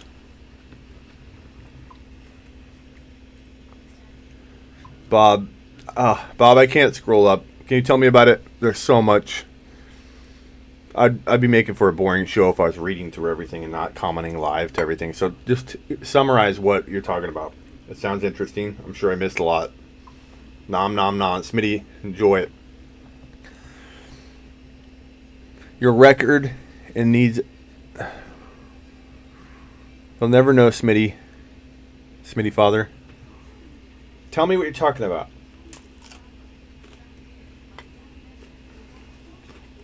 Tell me. Oh, who to start about retired players? I get you. Priest Holmes. Start him over everyone. I'm glad I didn't restart the stream when I went and picked up my pizza, because then we'd have, less people in here. So we have 194. Let's get over 200. Don't hit the thumbs up. And let's talk trading if we can. Like, what are some good trades to cook up?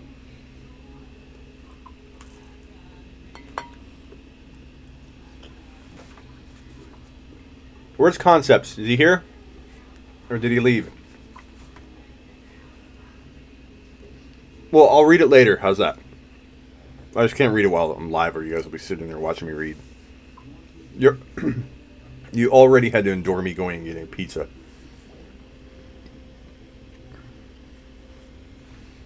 I'll take a look at it.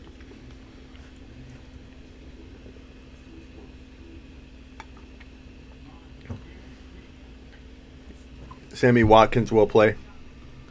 Okay, let's take a look at the news. He's very questionable. But if he's a go, that does suck. And I did not hear that yet.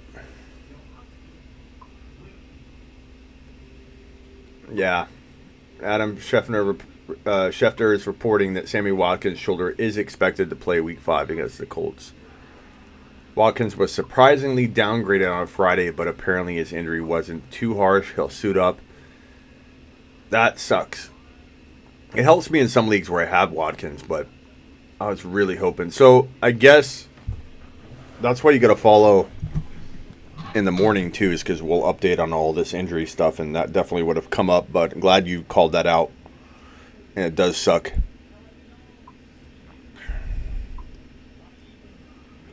Just got DJ and Odell Beckham Jr. from Melvin, Sutton, and McLaurin. I like that. Nice job. I agree. Yeah, I'll try and read it, Computer Bob, after. Look at Adam Schefter's tweet. Yep, just did. 1 year, I had Priest Holmes and Marshall Faulk. Yeah, Joey, you were dominating. I loved Priest Holmes. He's my favorite fantasy player of all time.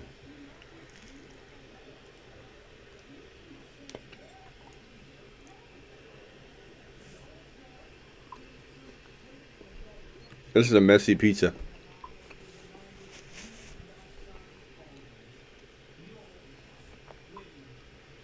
D-Rob or MVS now? Yeah. Man.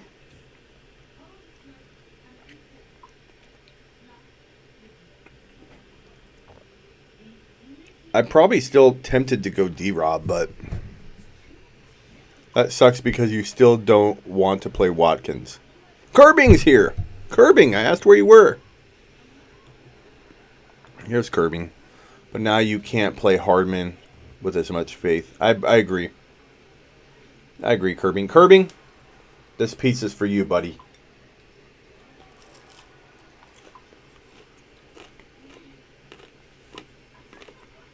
This is supposed to be a deep dish, but Not very deep today.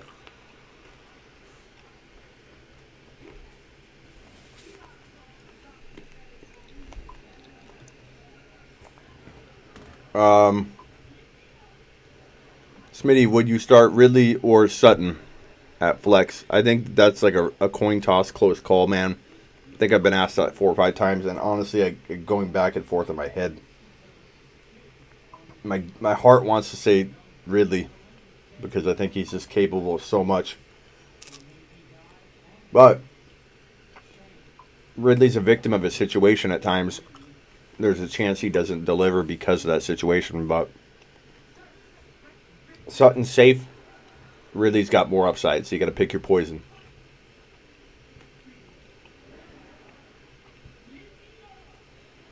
AJ Green rest of season rankings.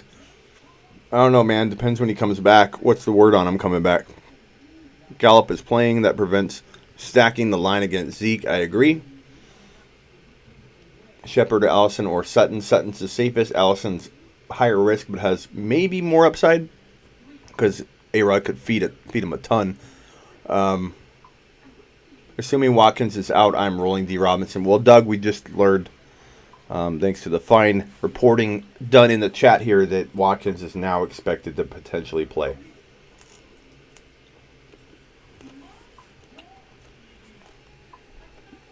Is this a part of the muscle-up training? Watch your mouth, MT. Don't tell my trainer. I don't really have a trainer, but I have somebody coaching me along through, virtually coaching me to get to a muscle up. But I can do 10 pull-ups. Like 9.5.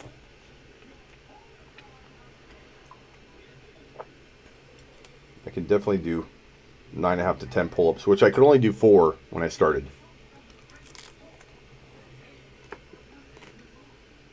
So in 10 days, I've gotten to about 10.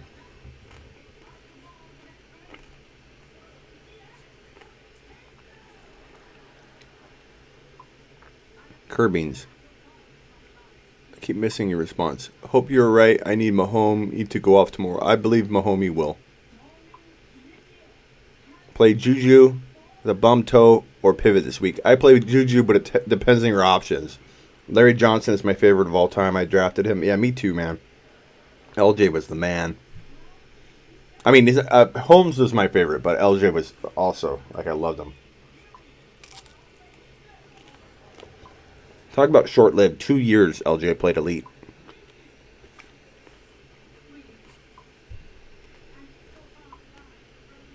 We got 210 in the room. Please hit the thumbs up on the way in.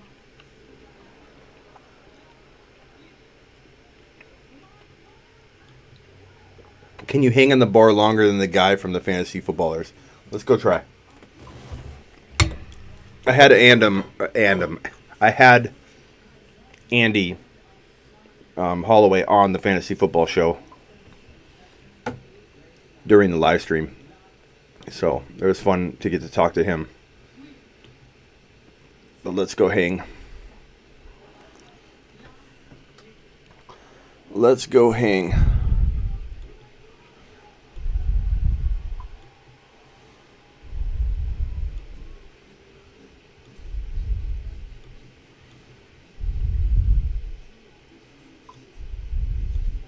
Trying to call myself again.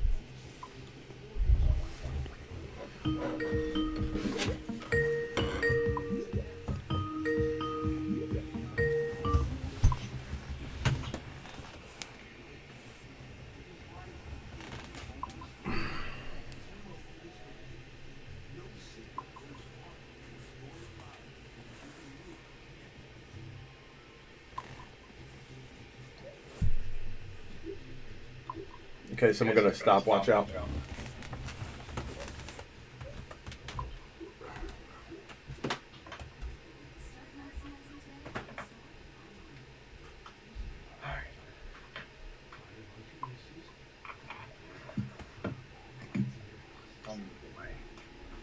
Cell phone stand.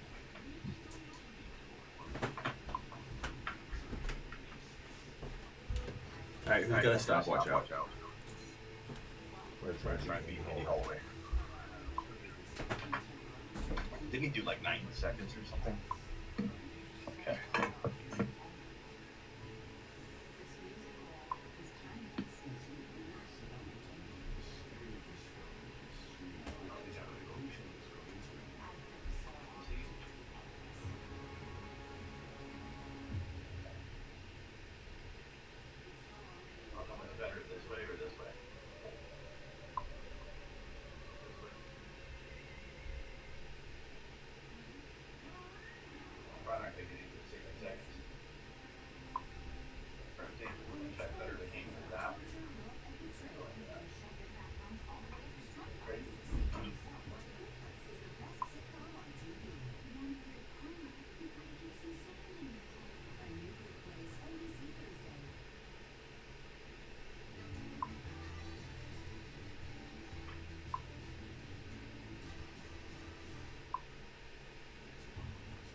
My arms are fall off.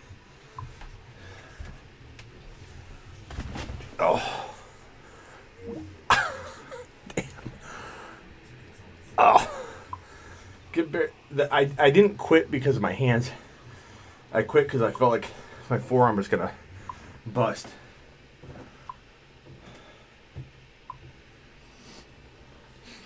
What was that? Anybody count that?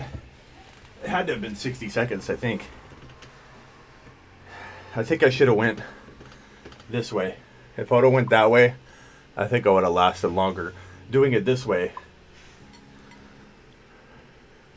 I don't think it's illegal to switch hands. I think it's hard to do that. I think I did myself up. Probably did me in. No, it depends on the rules. Those hanging contests, they allow you to do whatever. Only 51.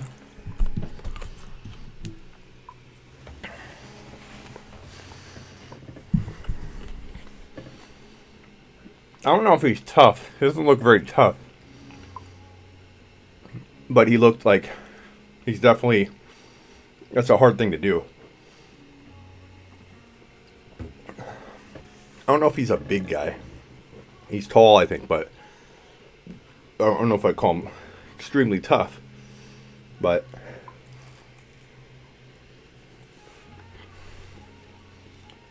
Get him to challenge me in a race. That would be fun.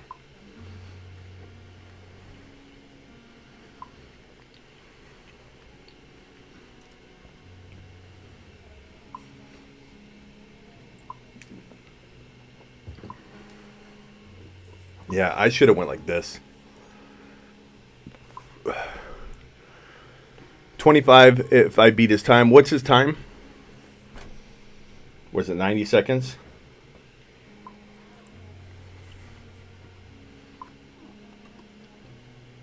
Curbing, I'll beat it for $25. What is the time? What do I need to get to?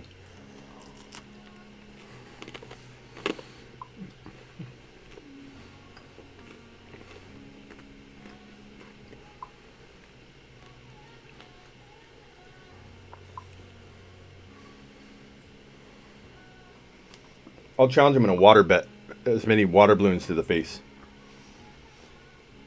I would challenge him to a race. I'd like to race anybody. But, what is his time? 2 minutes? He got to 2 minutes? I don't know if I can do. I don't know if I can hang for 2 minutes. I weigh more than him, though. Makes it hard.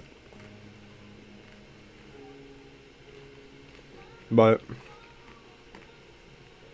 maybe I'll practice and beat him. Concepts is going to give me 25 if I do it.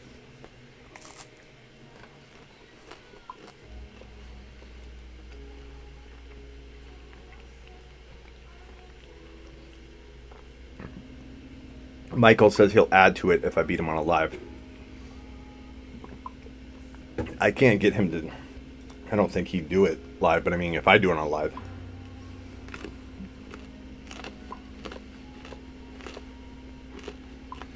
Bro, get back on topic, says Daniel. Ask me a question. Yeah, I weigh more than him. I bet you he weighs 195, 200 pounds.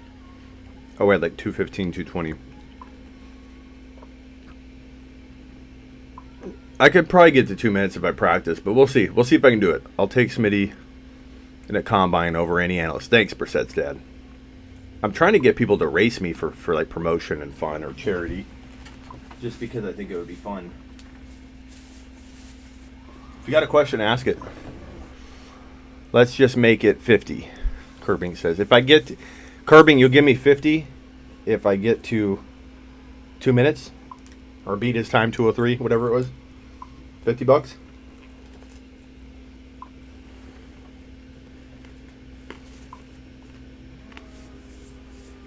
No dessert.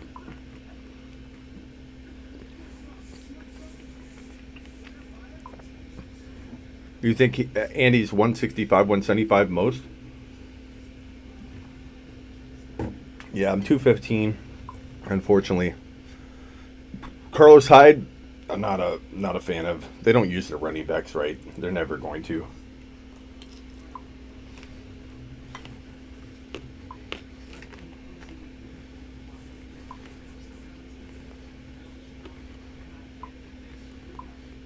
Say no to Joe. Hey Smitty, should I? W says, should I trade Kelsey, Adams, Diggs, Marvin Jones, Monty, Thielen for Thielen, Kamara, Ertz? Thielen, Kamara, Ertz, Kelsey. So Kelsey and Ertz, you're winning there. Adams and Thielen, you're losing there. But then again, we don't know how hurt Adams is. It could end up being a wash, or maybe Adams is out a while. Diggs and Marvin, Kamara side by a mile, dude. Kelsey, yeah. Kamara side. Oh, well, Monty, I mean, Kamara side. I picked the Kamara side. No one person did counter trade offer. Straight reject. I hate that when people just reject it. James White or Allen Robinson, I go. I don't know if the health status on some of these guys off the top of my head, like if there's a lingering injury, so check all that. But I think James White, given that Burkhead, I believe, is out. So James White feels like the safer option maybe, or the better, craftier option. I like MVS with Adams out. Gray. What time is it for you all? For me, Brissett's dad, it's 11:18. Adrian says, hit the thumbs up. HVAC, not a good look eating. Why is that? Concepts bought me a pizza. I'm going to eat it.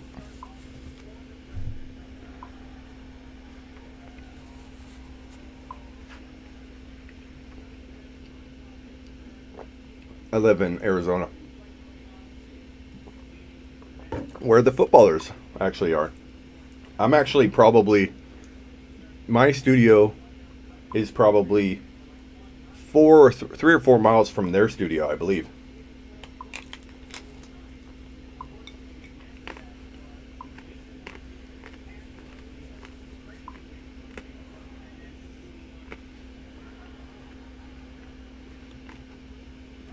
Dorsett or D-Rob? I'd probably go D-Rob, even though Watkins is now likely to play.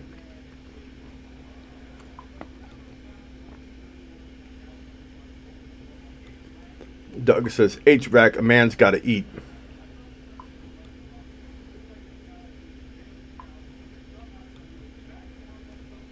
Will my kids play fantasy football?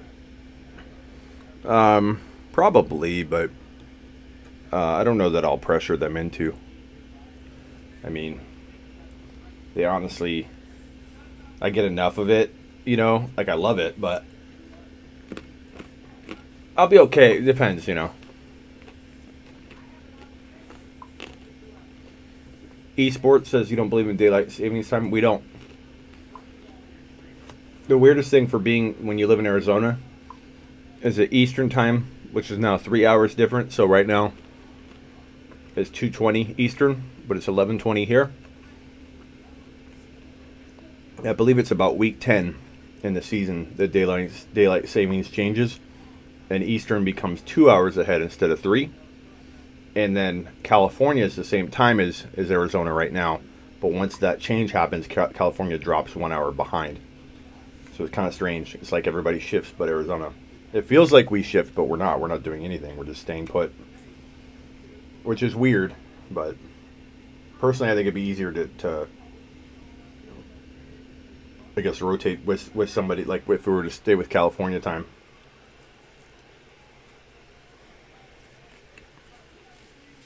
Watson, big day tomorrow.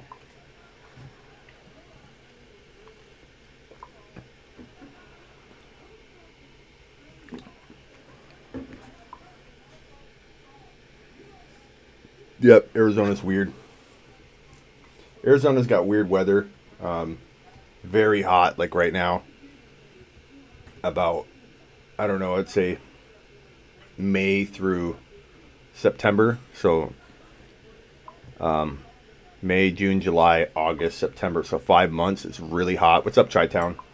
And then right about Halloween night, it gets cool and stays cool till about February.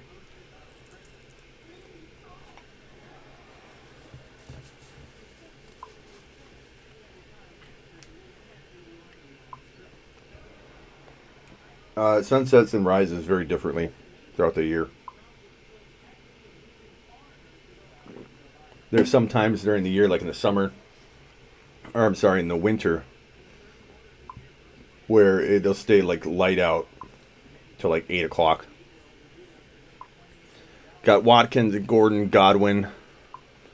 Godwin is the clear starter of those three, bro. But if you have to go another one, I mean, if Watkins ends up playing, it's really hard to sit him. Smitty, read my previous message. All right, Seclan, I'm looking. I'm a Cardinals fan, but not like to the core. I'm fortunate enough to not really have a team to that degree, which is good for you guys. I'm too into fantasy football, and I started fantasy football before I even got into football. So it helped me become very I'm not biased to any one team. Kind of helps me out. Smitty, I'm 1-3, but I have a strong feeling that I will win tomorrow. My opponent's team is riddled with injuries, says Seclan. He is starting Gore, Mike Williams, Dede, and Fant. Good job. You can do it, bro. I don't see a question in there, but traded Fitz, Witten, and Gore, and got Josh Gordon, Ertz, and Tevin Coleman. That's nice. I like that. Got 2:30 in the room. I'm really disappointed I didn't hold it for 60 seconds, though.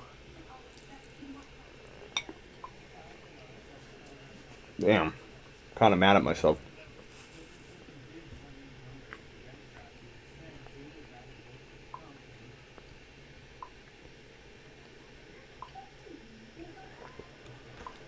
I want to say right now it's dark by 7, but that'll change.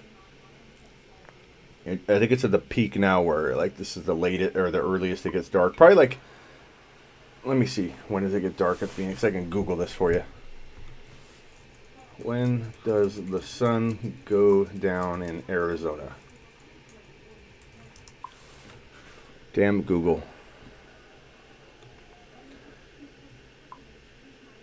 Oh, I'm sorry, 6:06 right now. So at 6 o'clock it goes. So we're at that point where it's like right almost still in the 5 o'clock hour. It starts getting dark. Then I think, I don't know, 5 months from now, 4 months from now, I forget when exactly. But 8 o'clock is when it starts getting dark. So it kind of changes by like 2 hours. Super chat from Chris. Thank you, Chris. I appreciate it a lot, my friend. Sup, Smitty. Keep up the good work. Mike Williams, John Brown, or D-Rob. I was going to tell you D-Rob until we found out that Watkins is probably a go. I'm not saying I wouldn't still say D-Rob. I'll give you the answer that I give when God's honest truth, when it's a close call. I don't want to sway you one way and act like I feel like, oh my God, this is the one and only decision. No, you're asking me about 3 really close players, or at least 2. John Brown is safer. Might have close to the same, I guess, upside, but just the likelihood of him getting to that upside is a little, I think, lower to get to the actual, like, ceiling value, but I think that he'll be steady no matter what. So he could score a decent amount of points, really high likelihood he does. D-Rob has a more likelihood of flopping on you because of the usage and how they spread the ball around, but he has a chance of scoring like 20 plus points. So you got to kind of go with your risk versus reward.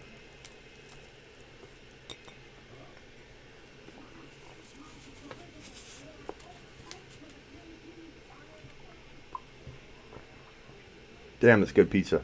Thank you again, Concepts. Concepts bought, well, really you guys all bought it. Everybody that super chatted tonight. But Concepts made it happen because he was on the clock.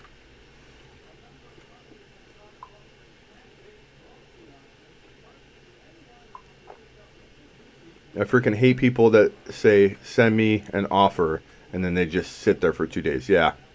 Annoying. I wish you could field... I wish there was a way to have, like, fantasy classified ads that you could trust, because you wouldn't be able to trust it even if you created this process, but where it was like, tell me the likelihood of you making a trade. You know, you fill out like a survey and you get grouped with people that are very like-minded that send out, you know, tons of offers each week.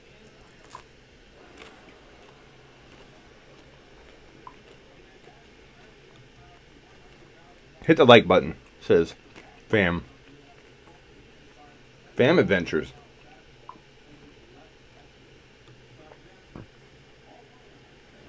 Should you stash Bucks defense? I don't know. Depends who you have to drop, man. Not like that's the best option ever, you know. If it was like against Miami, that's something I could see planning around. But the Panthers, I mean, they could do okay.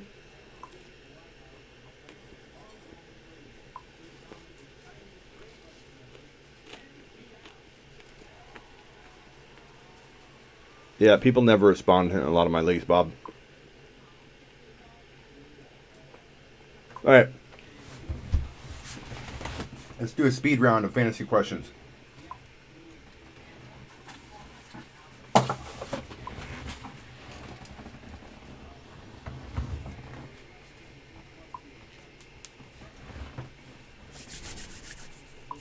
Speed round.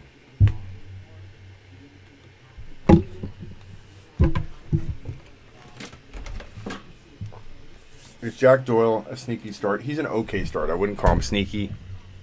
He's okay. So, Clan.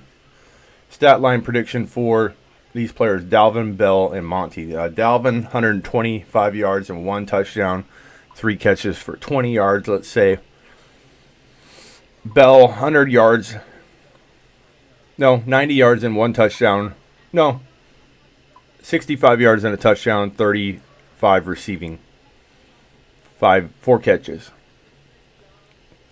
Monty, 108 yards, 1 TD, 2 receptions for 10 yards. Not using them as much as they should in the passing game. Juju or Baby Chark. Chark is safer. Juju has more upside, in my opinion. I'd probably go one in one league and one in another if I had the same identical situation. Damian Williams and Watkins, bad start.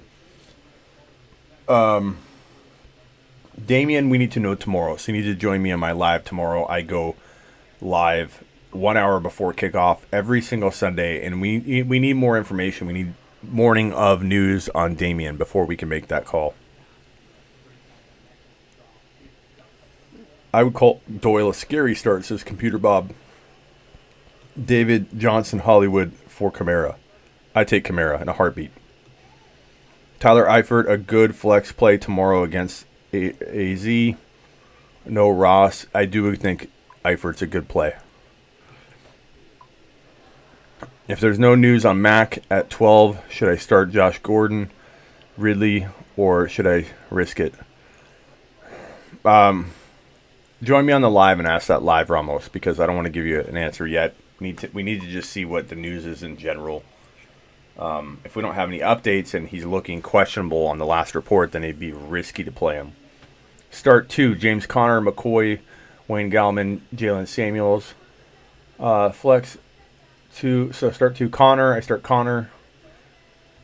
And I start Gallman's probably safest for getting the work, but Jalen is a little bit riskier, but maybe more upside. So that's kind of what I would.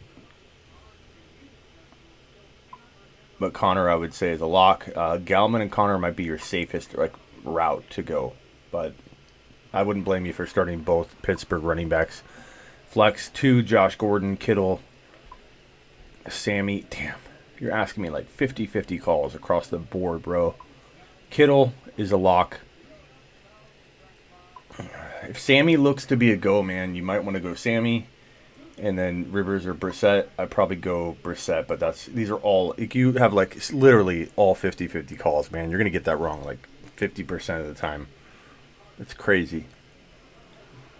Stash Juju, or start Juju. I have Deontay Johnson, Julio, and Cup. I start Juju over Deontay right now, man. I'm not sitting Juju. No way. Kill Bill or Jackie Brown. I don't know.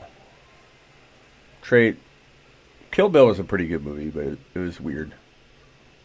Trade Fournette and O.J. Howard for Kittle, McCoy, and 35 free agent dollars. I take Kittle and McCoy, and I may be in the minority there. If Juju has a big week this week, I would try to trade him right away. I don't know that I would. Let's see how he looks. Let's see why he looks good. Let's not just look at a stat line and say, oh, well, we got lucky. Let's see why he did well. Is the offense looking efficient? Can the offense pass the ball?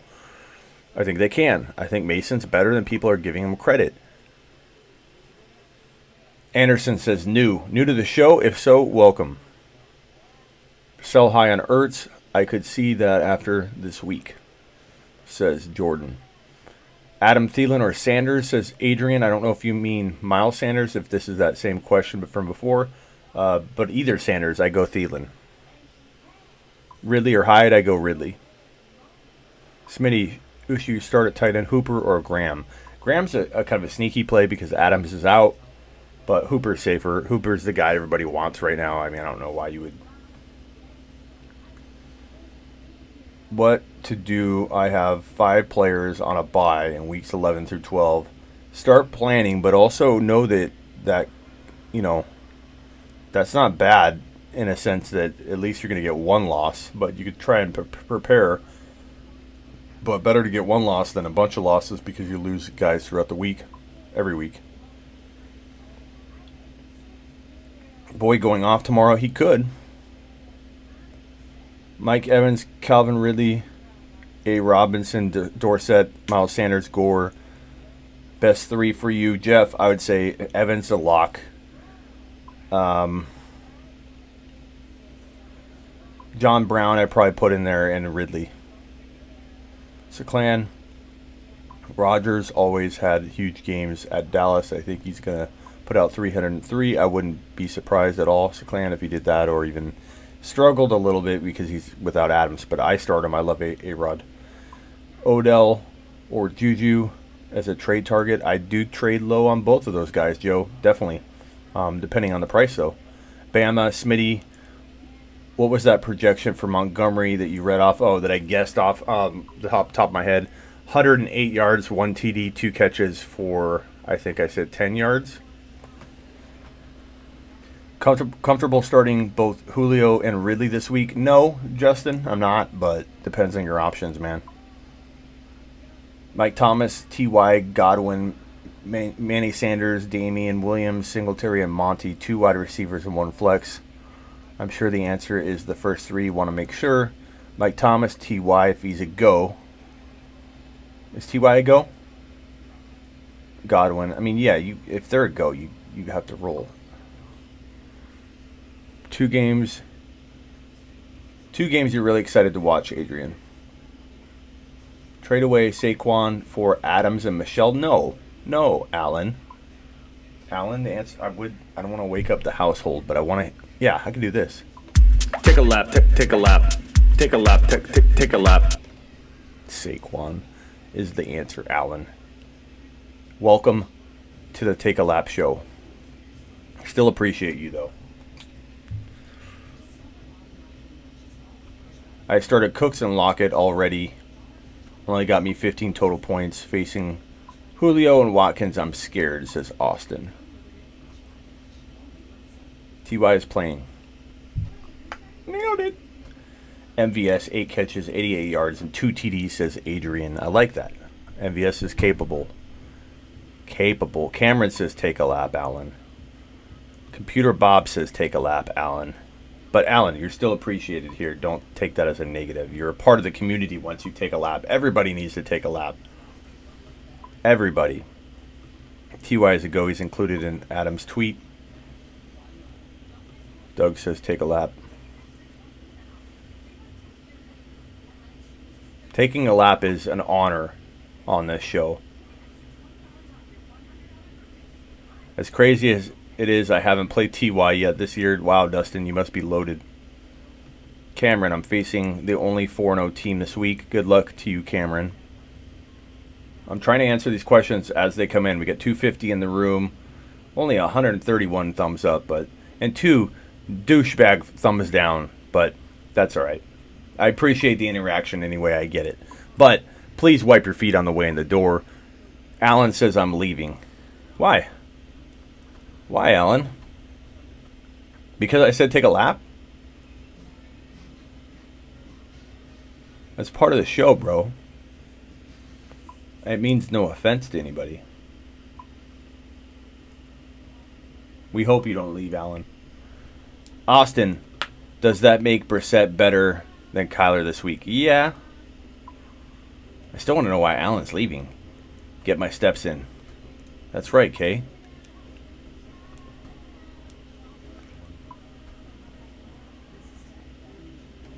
Alan, why are you leaving? Cole Beasley is a great little flex every week, says Adrian. Adrian likes his Cole Beasley. Start 2, Gordon, Robinson, Casey Dorsett. Probably Gordon and Robinson. But Tate is an interesting play. Oh, Alan's just kidding. Good. I'm glad, Alan. I was scared there for a minute that you took the take a lap. Take a lap, take a lap. The wrong way. Thumbs down must be fake liberal, says Kay. I don't know. I think a lot of times people switch it back. Great to be here. Just got off work. Thank you, Greg. Glad to have you. I got to go get a Coke. Who's going to take over for me while I'm away? I'll be away just for about 30 seconds. Maybe 40. Although I could call myself. I do have to do my pull-ups for the week. I'm 4-0. Team in my league. Better stash Thompson or Henderson. Never freaking leaving, Alan says. Okay, Alan. Alan, you scared me for a man. You were just joking. You're a good joker. New challenge for you, Smitty. Take off your hat for I'll take it off for 500 super chat. Why is everybody so interested in that? Hold on one second. I gotta get my Coke.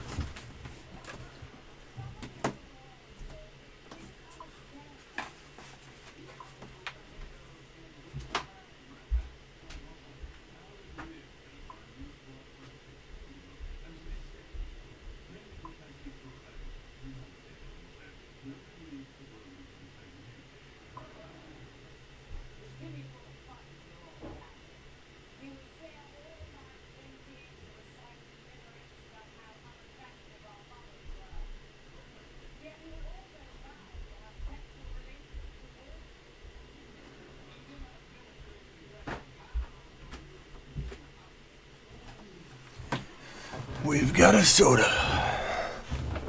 We've got a soda. Some ice in there. Coke break.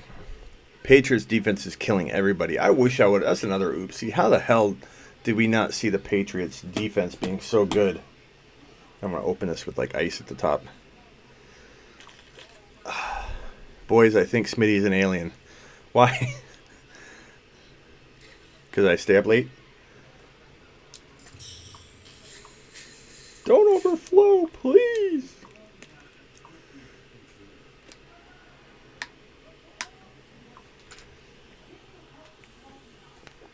Why am I an alien? Why am I an alien? I'm very curious. I wish my running... Whoa. We're going to overflow here.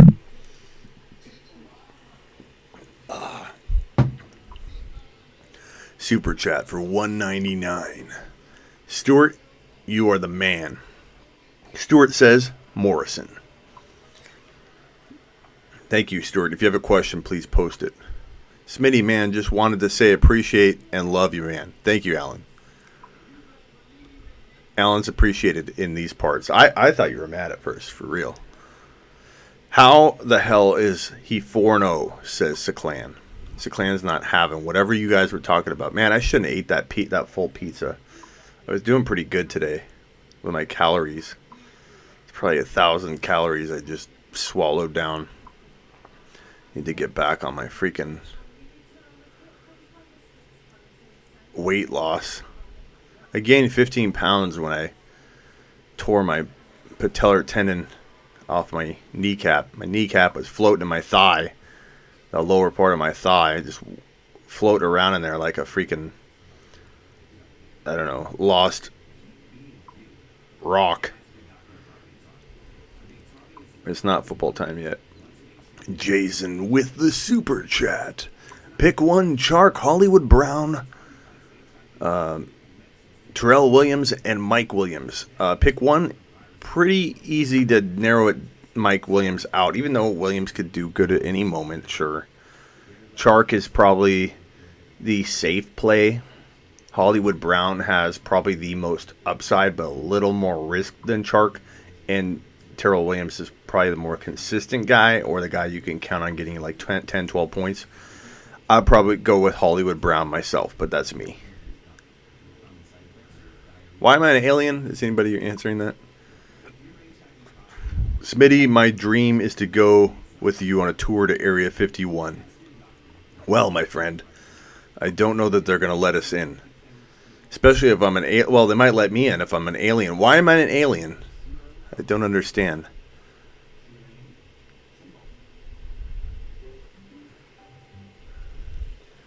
Oh, I might know the future of fantasy. I got you. But I gained like 15 pounds from my torn patellar tendon. Freaking sucked. And the reason I tore it is because, and why I talk about overcompensation, is I had an injury, I had an ACL tear. I didn't probably rehab it the way I should have. And literally for years, I was overcompensating on my patellar tendon. And it lasted for a while. My patellar tendon was strong, man. It was doing work. It was going to work every single day. And then it finally just snapped. I shouldn't have ate the pizza, Joe. I should have sent some of it to you. I feel like a fat lard now. I can't get this 15 pounds off for the life of me because I do shit like that. I go and get a freaking pizza at 11 o'clock at night when I literally could go to bed and be like, oh, did good today. I had pretty decent on my calories. And then out of nowhere, I go and get a freaking 800 calorie pizza, add 2 or 3 Cokes to it, and there I am. Like that. Doing well, 1,400 calories. I am in Area 51 right now. That's why my internet cuts out all the time. They shut it off. Lindsay.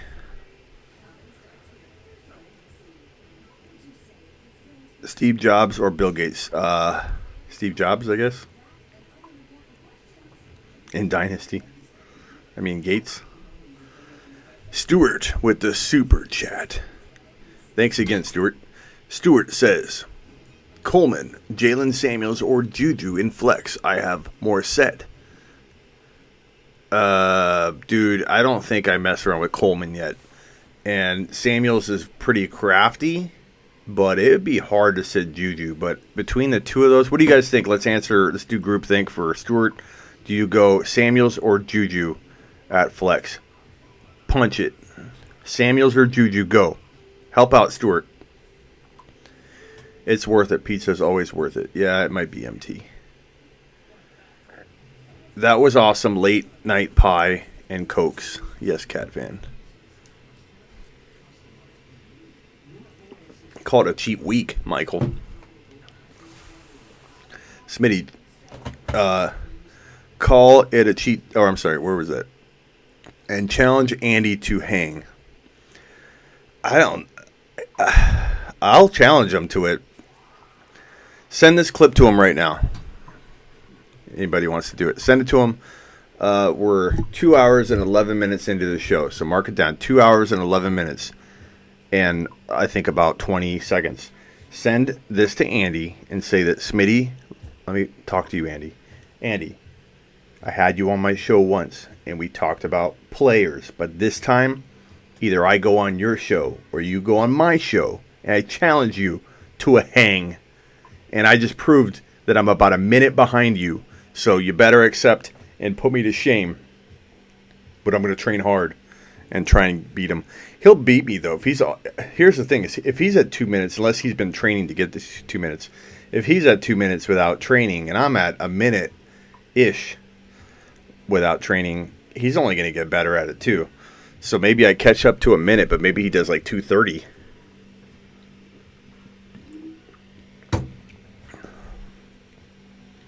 Scares you, Stuart? Juju? Then go Jalen Samuels if you want to play it safer. But it looks like everybody's going Juju here. Yeah, Juju. How did Juju lose respect that quick? Morset. Coleman doesn't go. Morset's a good play.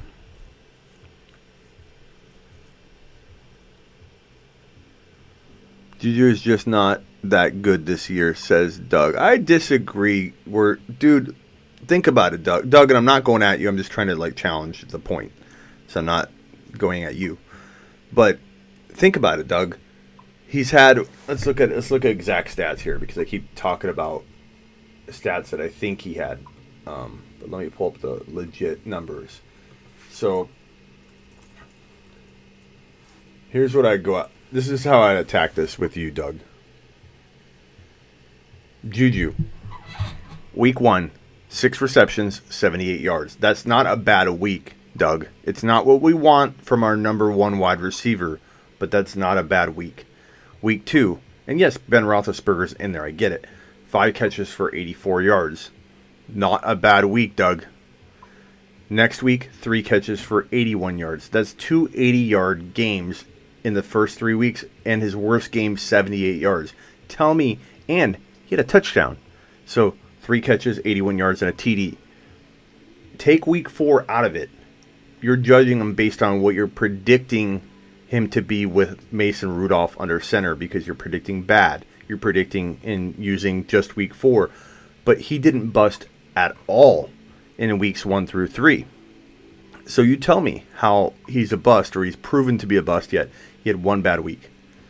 So if anybody thinks he won't adapt or they won't adapt and use him on short crossing routes because they're going to throw short only, dude, I'm all in buying Juju at the level that Doug's showing that he values him at.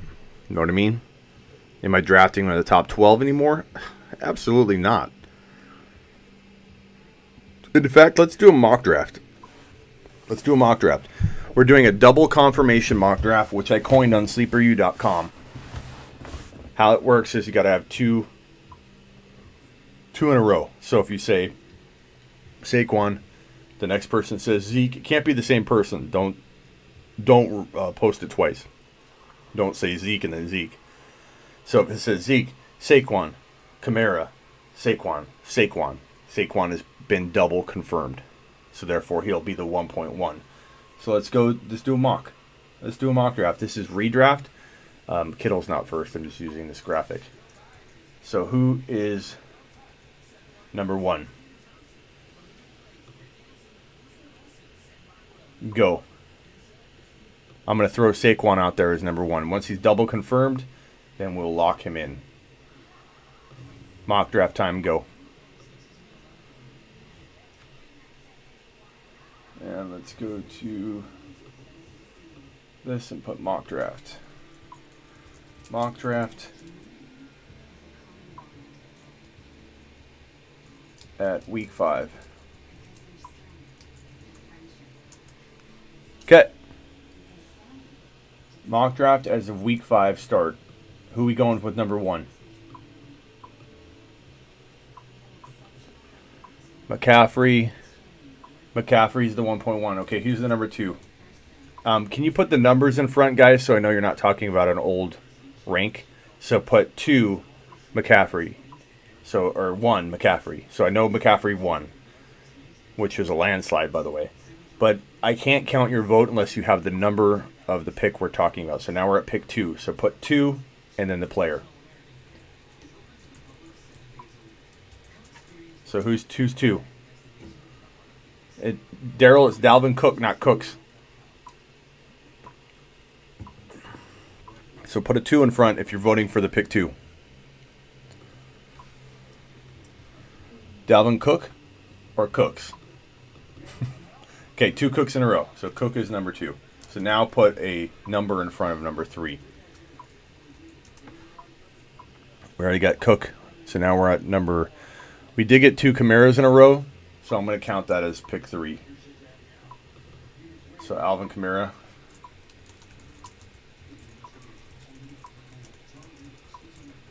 Kamara. Okay, who's number 4? Got a little bit of a delay, so this is going to cause some issue. Zeke. Zeke is double confirmed as the next pick, even though you guys are ranking him number. So here's our mock so far. Top 4.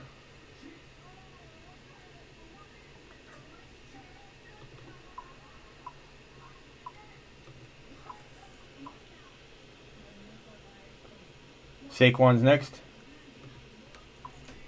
5, Saquon.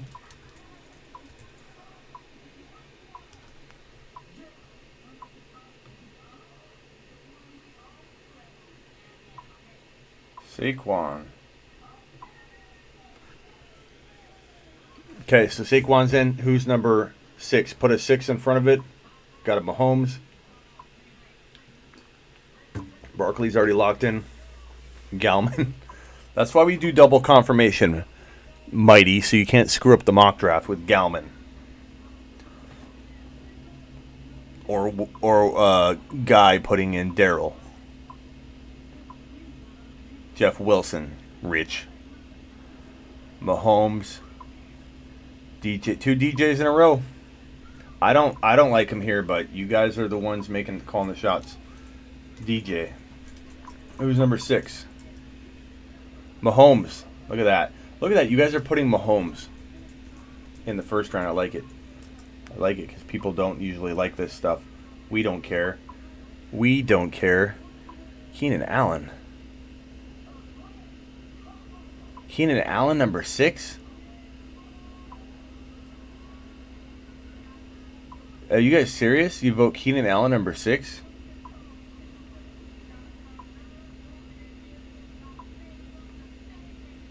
Did I read that right? Keenan Allen, number 6? That would be so high.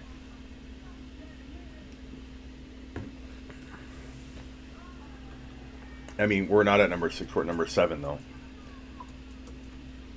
But Keenan Allen, number 7? Really? I couldn't take him that high. I'm not saying I won't because you guys want it. You guys want it. You want it. But, dude, that is high.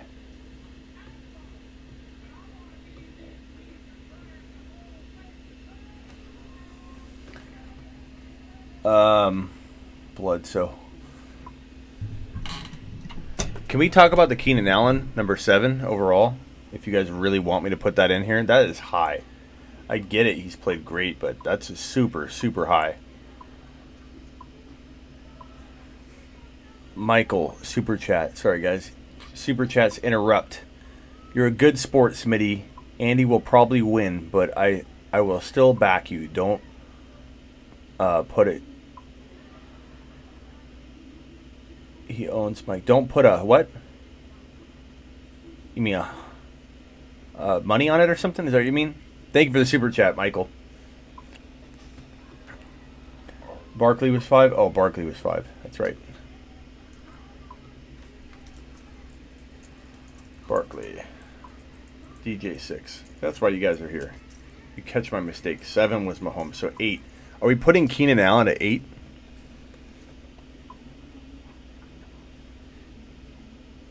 Numbers don't lie on Keenan, says John. I'm not saying he's not playing out of his mind. If you guys can get Andy, so back to the super chat, Michael, if you can get Andy to do it, I'll do it all day long. I don't care if he beats me. I like the challenge. And maybe I can do a challenge that I can consider my wheelhouse. He does a challenge that's his wheelhouse. So I'll challenge Andy to either a race or pull-ups. Or chin-ups. He can choose. Chin-ups are easier. So if he'll do a pulling contest, I'll do a chin-up contest with him. So call him out on that. I'll do a video on it or something.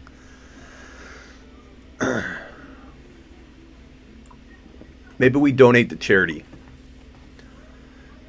Maybe whatever the super chat amount is from my live and his live. I don't know. We can figure something out with charity too. Andy lost 100 to Mike. What, didn't Andy win? Okay, let's get back to the mock. Oh, $100. Gotcha.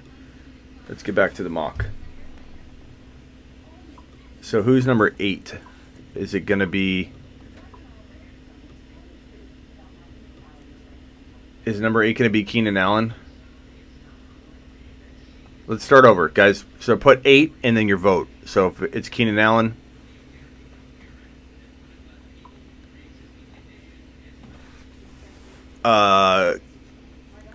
Okay, we got 1 vote for Julio, 1 vote for Chubb. If it's Keenan Allen, I'll put it up. I just want to make sure that's what you guys were talking about. It just seems so high to me. So we got to vote for Allen and vote for Chubb. We still need 2 in a row, though. Hopkins at 8. I'm with I like Hopkins, but I'm letting you guys vote Chubb. We need 2 in a row. Kelsey. See, we're not even seeing Keenan Allen now. Chubb, Allen, Chubb. We don't have anything in a row, though. Allen, Hopkins, Julio. Julio got the most in a row votes. If it's Allen, make it Allen, guys. I wouldn't pick Allen there, but I'm not trying to sway it.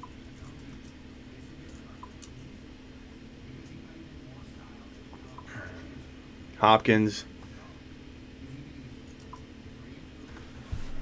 Mighty says boring. You don't like mock drafting, bro?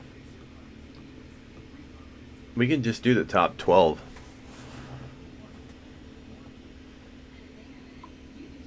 Allen, Hopkins, Keenan. I just can't get you guys to put Keenan, Allen back to back.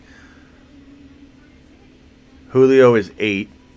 Adams is hurt, though. This is so dumb. Why is it dumb, Slasher? Hopkins. Allen. Need 2 in a row. We need 2 of you guys to vote in a row. That's how we kind of confirm that it's groupthink. Why is it dumb, Slasher? We're talking about the values moving forward. Hopkins. Nick Chubb, Hopkins. Chubb. Chubb. There we go. Chubb. Let's make Hopkins next. Let's just end it at 10. 10.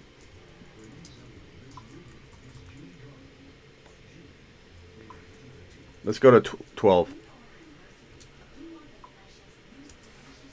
Well, what happened to Keenan? Because everyone was really high on Keenan, and now I'm not seeing anybody saying Keenan's name. So I'm kind of glad I didn't put him there if no one else is even wanting him.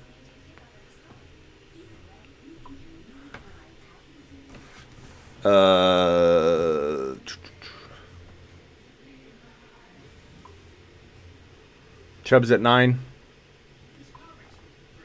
Saquon's already there. Saquon's at 5. Adams at 10. Kelsey at 11. Adams at 10. Barkley's already gone. Gary. Antonio Brown. Can you not fire up a midseason mock draft? Why, Slasher? Adams, Allen, Keenan. Keenan got the 11 spot. Why not? Why is this dumb? Okay, then we have 2 Adams in a row, which is shocking because he's hurt right now. So it's kind of an indication that you guys feel I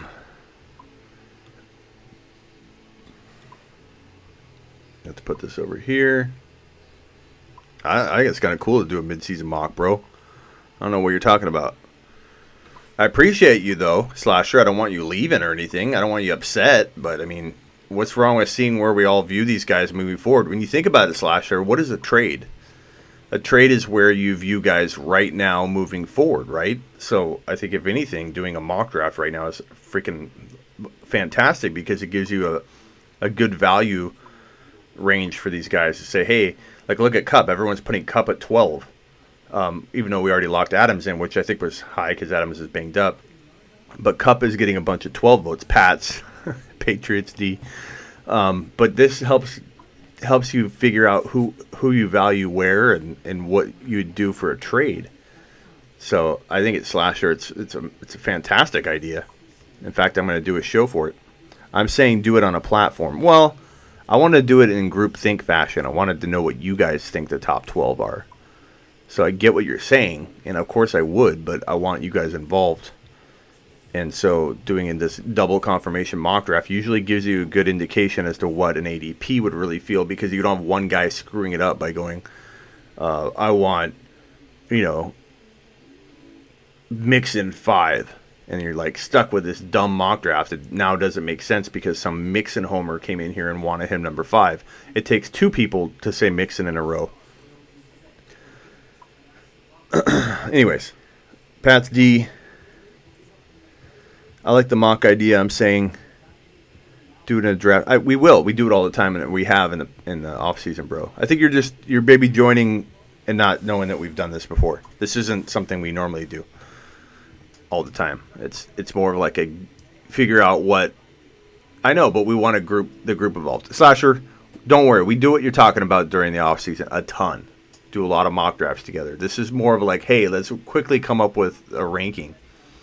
So let's take a look at it. So we have McCaffrey at 1. He would blow miles ahead of everybody else in the voting. There was McCaffrey. So overwhelmingly, you guys are like McCaffrey's the 1.01.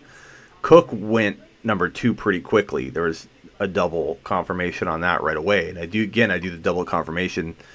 I think we're going to stop at 12 just because some people joining in don't know what we're doing. But yeah, I know. I don't need to. I was just trying to let him know. So Kamara number 3 is pretty surprisingly high, but I like it.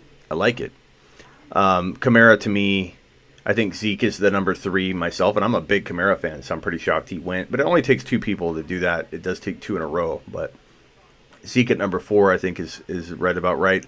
Barkley, honestly, probably going to be back next week. If he's not, he'll be back the week following. So he should be in the 3 to 4 range in my opinion.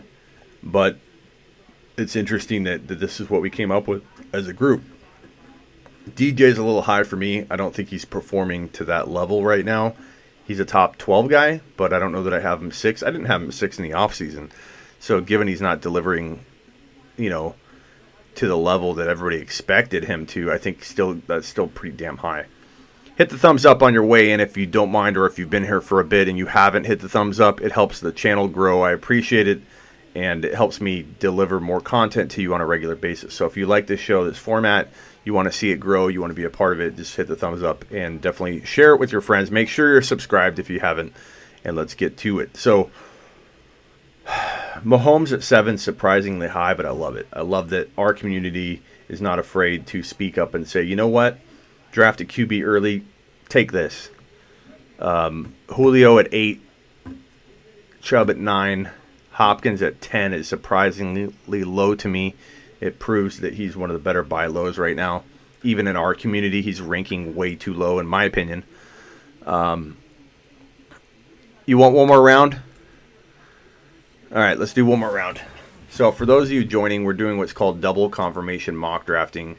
In a sense, it's basically just, I don't want one person to screw up the mock draft by yelling out some homer pick. So what we do is we make sure that 2 people in a row say the name. So let's go with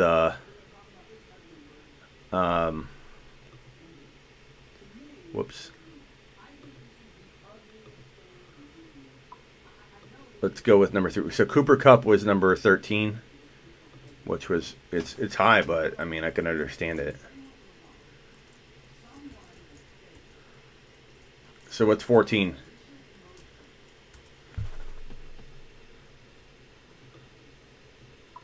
Who's 14?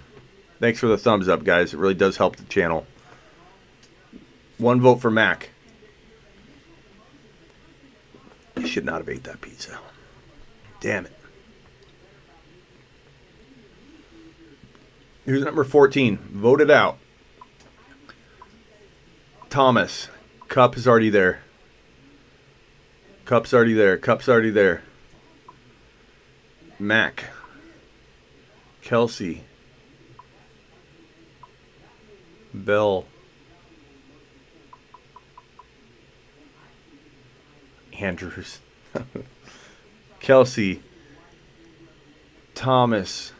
Evans. Bell. Kelsey. Bell. Thomas. Bell. We need 2 in a row to lock it in. Godwin. Mixon. Godwin. Kelsey. Bell. We're all over the map. Mixon. Evans. Godwin. Godwin 14. That's so high. Thomas. Mixon. Bell. Mixon. Melvin Gordon. That's why we have to. I'm not saying Melvin Gordon can't get there. Godwin. 2 Kelseys in a row. Godwin. Did Godwin get it? Are you sure? I don't see Godwin twice.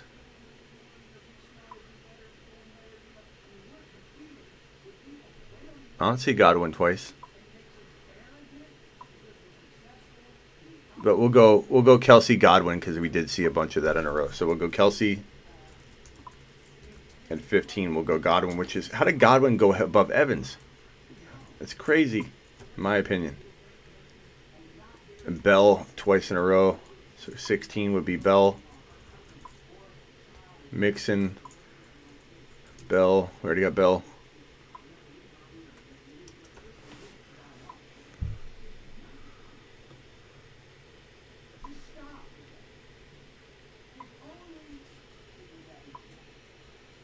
Mixon, Bell, Ingram, Bell got it.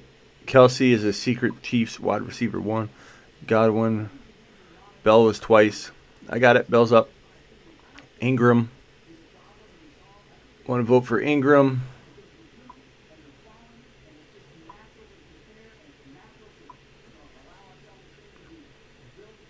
Well, vote Evans. Evans hasn't won it yet, so Evans still needs to get up there. Mike Thomas, Evans, Gurley, no Gurley, Matthew, no Gurley, Jackson, wow, that'd be high. Bell's already there. Carson, 1 vote. Darwin, come on, Justin. Don't screw up the mock. Mike Thomas, there we go, Mike Thomas. MT, so now 18, 19, 20.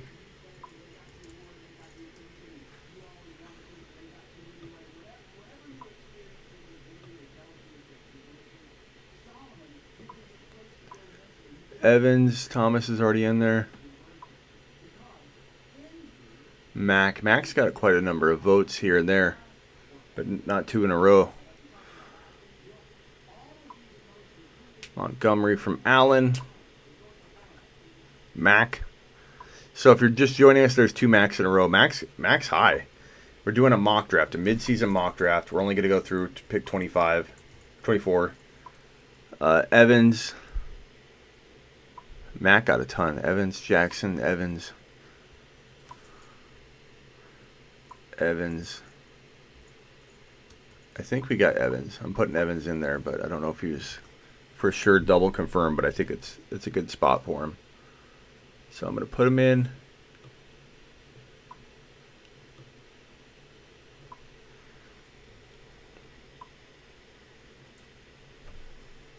So number 20, we got double Evans, so Evans for sure confirmed. Wilson, Jackson, Melvin. Evans is already in there. Computer Bob. Evans is already in there. Ramos. Wilson, Evans is already in there. Mac is too high. I agree, Z-Man, but this is what the people are saying. The people have spoken. Good night, Gary. Lamar Jackson, Wilson, Lamar, Gordon, Lamar. Evans is already up. How isn't Ertz in there? Laughing. My booty off, says Kenny. Hines. Later, Cameron.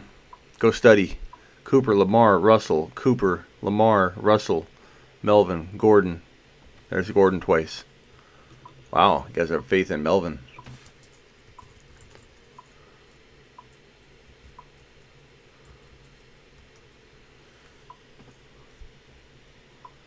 No Ertz and Mark Ingram is crazy. Well, that's what the people want. Lamar at 21. 22. 23. 24.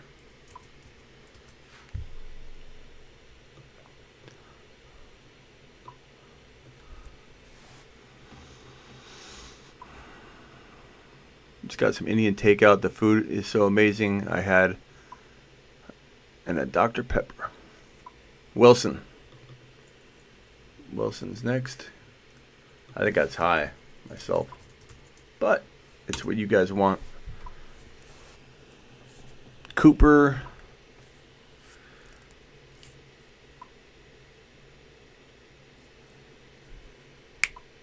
What do I mean, no girly? Matthew, you must be new to my content. I honestly, he's playing efficient because of the touchdowns, but they're definitely not using him. If those TDs are continue to get, if he gets fed those short TDs all year, which he could, but I've been predicting all year that he's gonna not perform to expectations, and he really hasn't. Other than this last game, he got the 2 TDs. It blows my mind that you think that's high on Melvin Gordon. No, I should restate what I said, MT. I don't mean that's. I guess right now, if you tried to trade him for Evans, you couldn't do it. If you tried to trade him for Mike Thomas, you couldn't get it done. Bell, maybe. So it's more about like the trade value right now. Like, I think he's capable of being this good for sure. He could be number 7. But I think trade value-wise, which is kind of what I think this indicates where these guys are going trade-wise. Like, look at Eckler being voted here by Z-Man. Not going at you, Z-Man. Just saying that people still believe that Gordon might have a limited, like a 50% role. And Smitty's favorite, Fournette. T.Y., Cooper, Carson.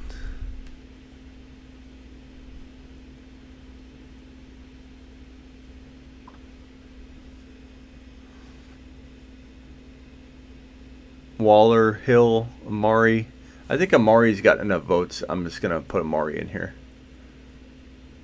Unless you guys, we got 2 more. So Carson, 23. T.Y. Yeah, Odell hasn't been mentioned yet. That is kind of crazy, Joe. Even to be mentioned by one person, you know what I mean? I agree. We got 2 more. Come on. Let me pull up some rankings just to make sure we're not missing anybody. It's always the worst when like everybody as a group like forgets to mention somebody. Makes the mock worthless. Adams, so we got Juju, no one's gonna vote. Odell, no one's gonna vote. Derrick Henry, Ingram, Mixon, Deshaun Watson.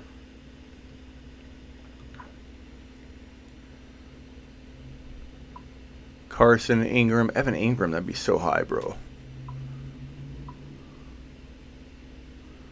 What do you feel about Jalen Samuels? Greg, I like him a lot this week. Kittle, Carson, Antonio Brown, Carson, Cooper. We need another Cooper to put him there. Ingram should be 19, says Kenny. Rodgers, 23. We need 2 in a row. Ingram. So put Ingram in, Kenny.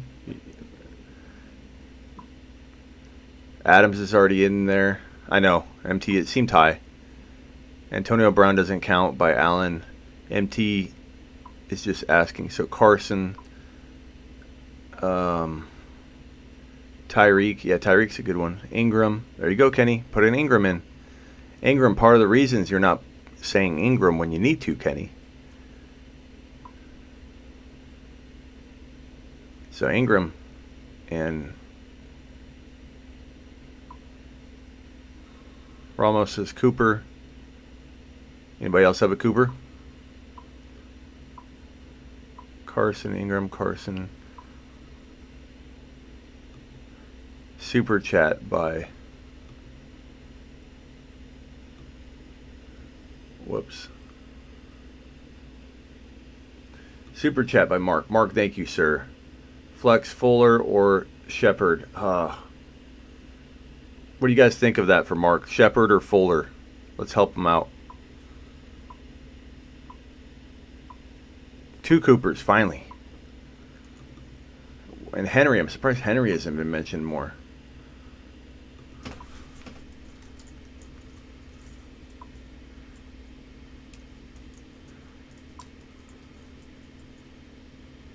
I'll put Tyreek in and make him there.